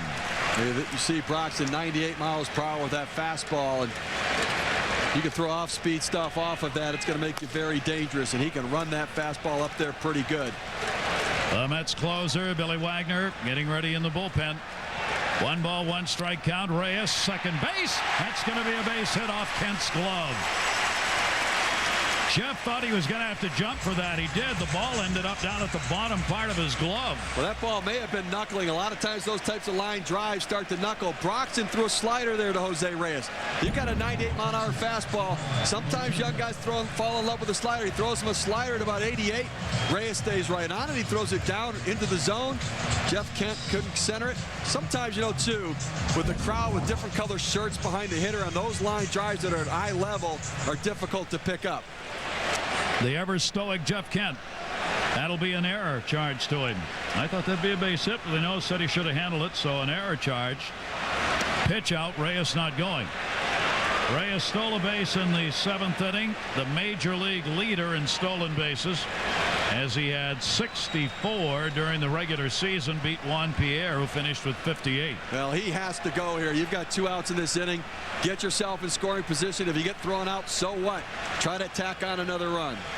Paul LoDuca with a 1-0 count, runner not going. 2 pitch outs in a row, and it's 2-0. I don't think they're going to pitch out right here. Do it the easy way, right, and put him down there with a walk if this keeps up. But for Grady Little, that's good managing. You have to assume he's going. I mean, Jose Reyes is the best base stealer in the National League. He's on base, a 2-run lead in the 9th with 2 outs. He's going to go. You've got to pitch out. 2-0 count. Reyes a really good lead, not running, and the pitch misses inside 3-0. And again, you see how speed disrupts a game. You got to believe. I mean, you had 2 pitch outs by Broxton, and now he's got to come back 2-0, and he ends up 3-0, and everything suddenly is discombobulated here, all because of Reyes, who's just standing there. 3-0 delivery on the way. LoDuca will take it for a strike. You know, we talk about experience and young guys in the postseason, and do you want experience over youth? Well, this kid has great stuff, but in this situation, he got caught up a little bit in Jose Reyes. Now, he had to get the pitch outs, but he's got to come back in and start working ahead here. Big lead now at first base. 3 ball, 1 strike count. There goes Reyes. LoDuca goes the other way. Perfect hit and run by LoDuca. Drew up with it, runner to third, and that's where Reyes will stop. And the Mets, with 2 down, have 2 on. Well, Paul LoDuca knew he was going to get a fastball on that 3-1 count. If it was a strike, they wanted to have a chance to throw him out. If not, he was going to be able to put it in play, and he got the ball up in the zone. Good piece of hitting. Hits behind it. Jose Reyes reads it, sees it off the bat. He makes the turn, goes to third. Picks up his third base coach, Manny Acta. Now runners at the corners. Big runs here in game 1 of this division series. Carlos Beltran with 2 down. Walked and scored. 0 for 2, and another walk, and he got stranded. 2 away. Broxton's delivery to him is a fastball that's up high. I asked Jose Reyes if he talked to any other players about postseason baseball. He said, I talked to Carlos Beltran. When he was an Astro, hit 8 home runs. He had the great postseason. He was the guy he wanted to talk to as to how you do it. 1-0 delivery on the way to him. He rips that one, but foul. Beltran, a .320 hitter with runners in scoring position. We talked about how the Mets got it done. You've got Beltran, Delgado, Floyd, LoDuca, Reyes, Wright, all hitting over 300 with runners in scoring position. Those are big numbers. Well, the Mets have an American League type lineup, a very deep lineup, the best lineup in the National League. 1 ball, 1 strike count. Another one inside, fouled off, stays 1-2. Well, Broxton went to the slider there. Beltran out in front of it. Boy, Boy, Delgado would like to get another shot at it. He's already 4 for 4 with 2 RBIs and a home run. Beltran would like to give him a chance.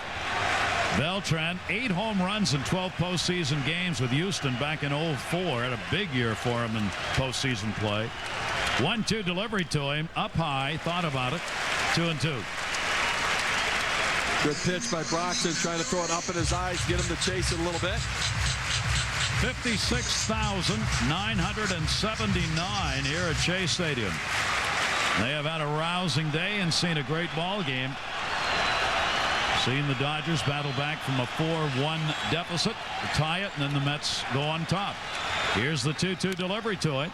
That'll be in the seats the other way. Well, baseball in New York this year, 3.5 million fans at Shea Stadium, 4 million fans at Yankee Stadium.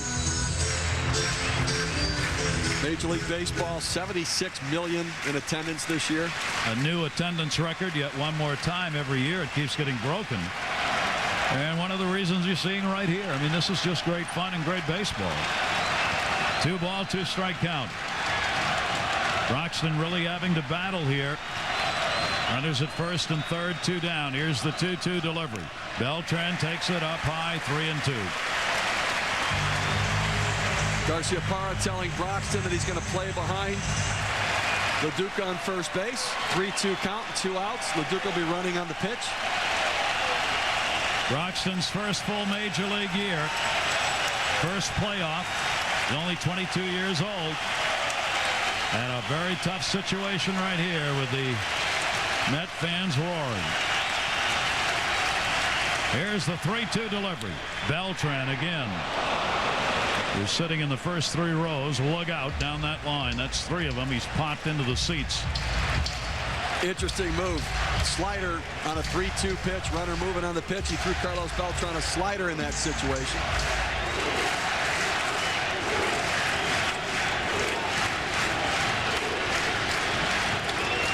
This is going to be the 8th pitch of this at-bat to Carlos Beltran. 3-2 again. Walked in, the bases are loaded. For the hero of the day, Carlos Delgado. Max smiling. First baseman, Carlos Delgado. Carlos Delgado had to wait a long time. His first postseason game. And tonight, no player's ever gone 5 for 5 the first time around in the postseason. He has got 4 for 4. Take a look at a good day, and he's had the same approach, trying to go the other way with the ball. Taking what they give me, I'll drive it if I can get to it. Base hit up the middle, saying I'll take that pitch down and in, just find myself a hole, and I'll drive this one and slap shot into left field, picking up some more runs.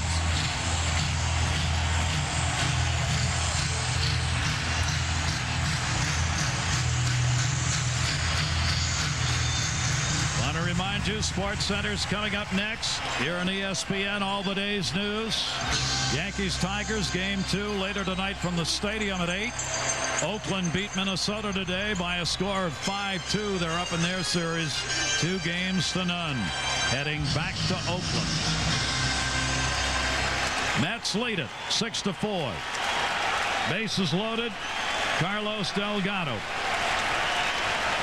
2 RBIs already. Jose Reyes jockeying down the third baseline, trying to induce a balk from the rookie on the mound. LoDuca at second, Beltran at first base. Pitch misses down low for a ball. This all coming after the first 2 were retired here in the 8th inning.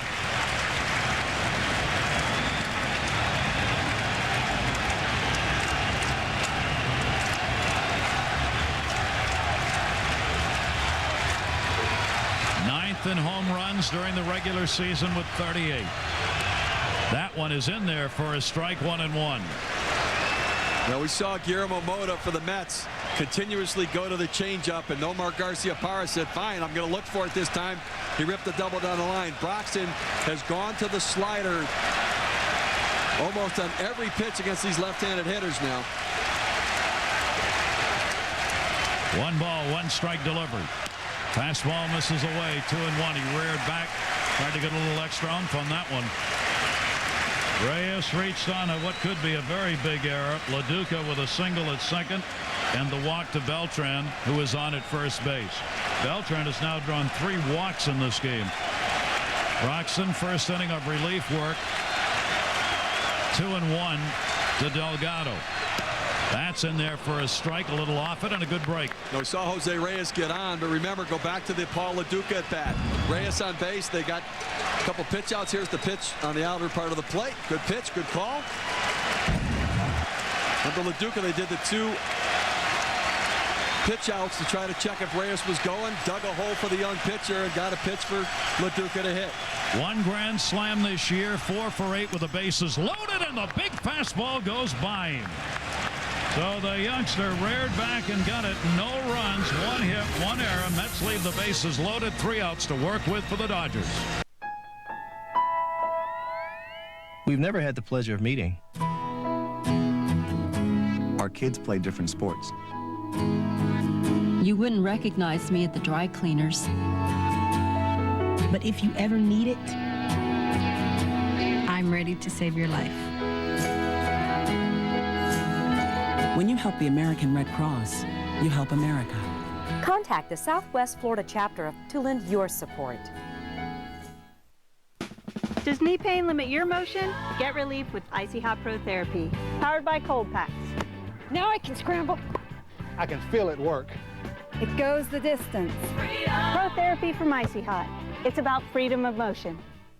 See yourself thinner. It's no mirage with new Dexatrim Max 2.0. Just add to water for a healthy way to curb appetite, feel deliciously full, and boost energy. Make your vision real. Power your water. Empower yourself. New Dexatrim Max 2.0.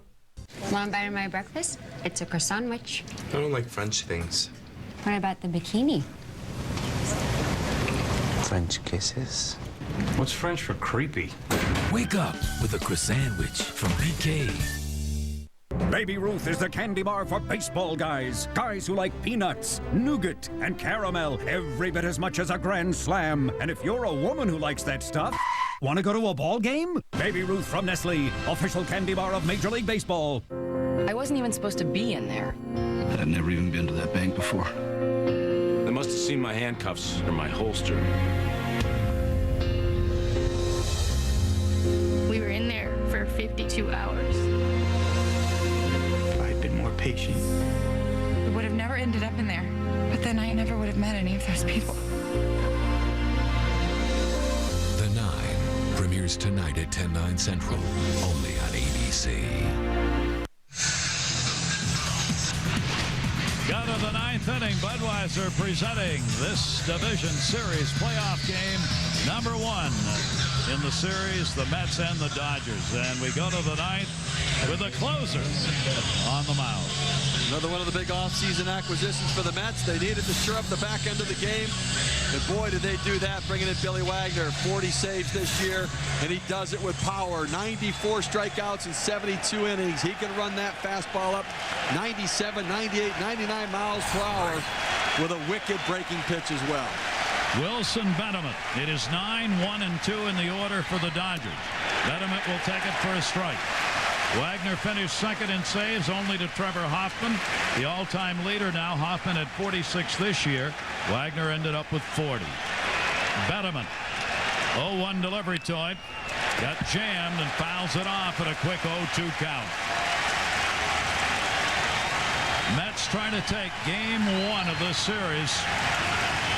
Wagner, the 35-year-old left-hander. 36 comeback wins, 6th in the league for the Dodgers. Wagner, 40 out of 45 saves. 0-2 delivery. Set him up for that and just missed. Boy, good spot. He went away with a fastball there just off the plate, trying to expand to get him to chase or get the call. Just missed. 1 ball, 2 strike delivery. Betterman fouls it back. Big chance for the Mets to take the 1-0 lead in the very short best-of-5 division series. Getting that number 1 under your belt. Moda would be the winner. Penny would be the loser. Wagner can get a save if the Mets win it here in the 9th inning. 1-2 delivered to Betterman. He takes that one to right field. Green backing up, warning track, not going to get it. Dies at the base of the wall, and a lead-off double for Wilson. Betterman off Wagner will bring the potential tying run to the plate with nobody out. 2 outs in the second inning at the plate. Kent tried to score. Drew was right behind him. LoDuca tagged them both. The Mets used the long ball. Delgado home run. That came in the 4th inning. Nomar Garcia-Parra with a big hit, a double that would tie the ball game up. That came in the 7th inning. Then in the 7th inning, the Mets battling back. Delgado in a tie game, a base hit to put him on top. David Wright followed with a double for a 2-run lead. That ball hit in the air to center field. Beltran drifting over, runner tagging at second base. Betterman's going to go. Here comes the throw, the slide. It hit the runner. Oh, that was going to be a real close play. And Wright was deking the runner on the throw. Wow. I'll tell you what, Carlos Beltran got over on that ball, and he showed why he got $17 million a year in a 7-year contract, as he was able to pivot and deliver a laser to third base. I didn't think he had any chance at all. As far as he had to run into the gap, if that had not hit Betterman in the back and had gotten to David Wright, that was going to be a bang-bang play at third base. He wasn't even close when Beltran let that ball go. He was only about halfway down the line. He needs to be smiling. He got away with one right there. Rafael Furcal, 1 down here in the 9th inning. Wagner's pitch to him is away. Ball 1. There you see what Furcal has done in the ball game. He has never had a hit off Wagner. He is 0 for 6. Hitting .324 this year, though, right-handed. 1-0 delivery to him. He's been a key RBI man and got one in the 7th inning. His 23rd postseason game, he came in with a postseason .232 average compared to his .286 career batting average. 1-1 delivery to him. Ooh. 1-2. Billy Wagner, this is a big at bat because you do not want to give up a hit and get for a call on the bases, because if he's on base, he can get himself in scoring position. Outside with it. 2-ball, 2-strike count. Wagner had some great runs this year, converted his last 18 save opportunities, 26 out of his last 27. Wants a little time and steps off. Trick or treat. 2-ball, 2-strike count. Got him.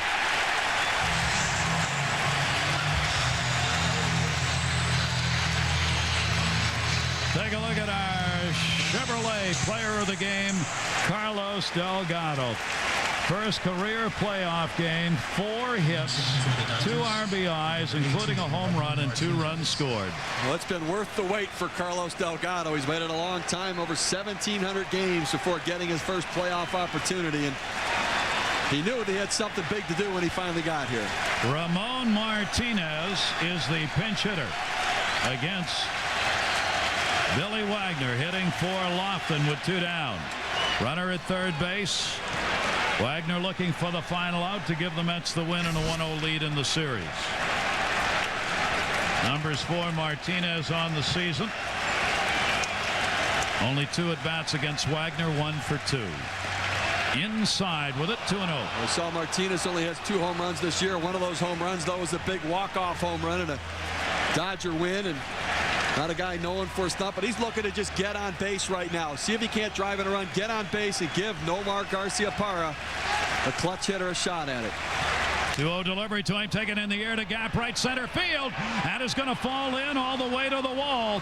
Betterman will score easily and in with a double, and representing the potential tying run, Martinez with a pinch hit 2-bagger and an RBI at 6-5. Martinez is a good, solid professional player. He's been around for a while. Good utility hitter. Got a fastball. Billy Wagner got that ball up in the zone. Everything else has been down, kind of bouncing in the dirt. He got a fastball up in the zone, gave Martinez a chance to make contact. Now the tying run on second base. Nomar Garcia-Parra.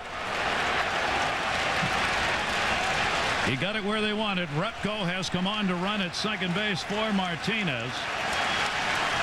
If you're going to be behind in the ninth, 1 run down, here's the guy you'd want up if you're the Dodgers. He's already had a 2 RBI double that came in the 7th inning to tie it up. Now he's got a chance to tie this game up again. 2 down. Strike in the inside corner. The Dodgers started this inning saying, get us to Nomar, get us to Kent. Willie Randolph said, let's get out before we get to Nomar, we get to Kent. So far, advantage shifts to the Dodgers. Garcia Perez 0 for 1 against Wagner. And a strike on the inside corner. 0-2.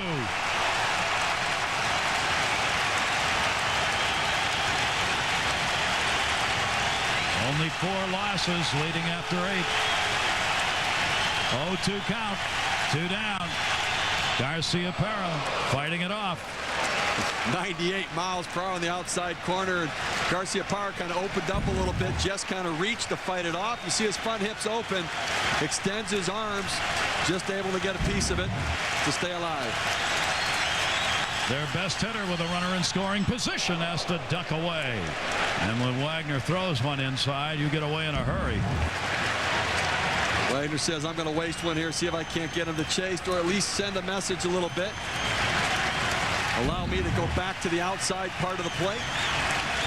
Only Juan Pierre was more difficult to strike out than Nomar Garcia Perez this year. 1-2 delivery to him. Inside, 2 ball, 2 strike count.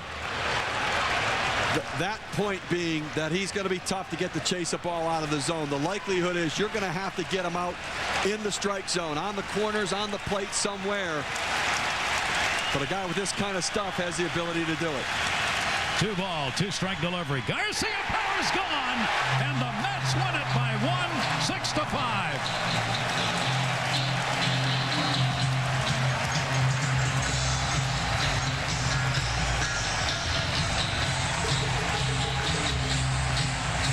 Wagner threw the high fastball to get him to think high, and he went down with the breaking ball in the dirt, getting Nomar Garcia Perez to do something he rarely does, and that's chase a ball out of the zone. Good attack plan by Wagner. Tag applied by LoDuca in Game 1 to the New York Mets. Great performance by both of these teams. And most of these Mets have not had playoff experience, including Delgado, who had the big night. The Mets win it by a score of 6-5. The Yankees and Detroit will be coming up at 8 o'clock. Game 2 with the Yankees leading 1-0 in the series. Joe Morgan, who started with us, will be over there. Sports Center is coming up next for Steve Phillips, Joe Morgan, David Amber, and all of our crew here at Shea Stadium. Thanks for joining us, everybody. This has been a presentation of ESPN, the worldwide leader in sports. The Mets come away with an exciting win in front of 56,979, 6-5 over the Dodgers. I'm Gary Thorne from Shea Stadium. We bid you adieu.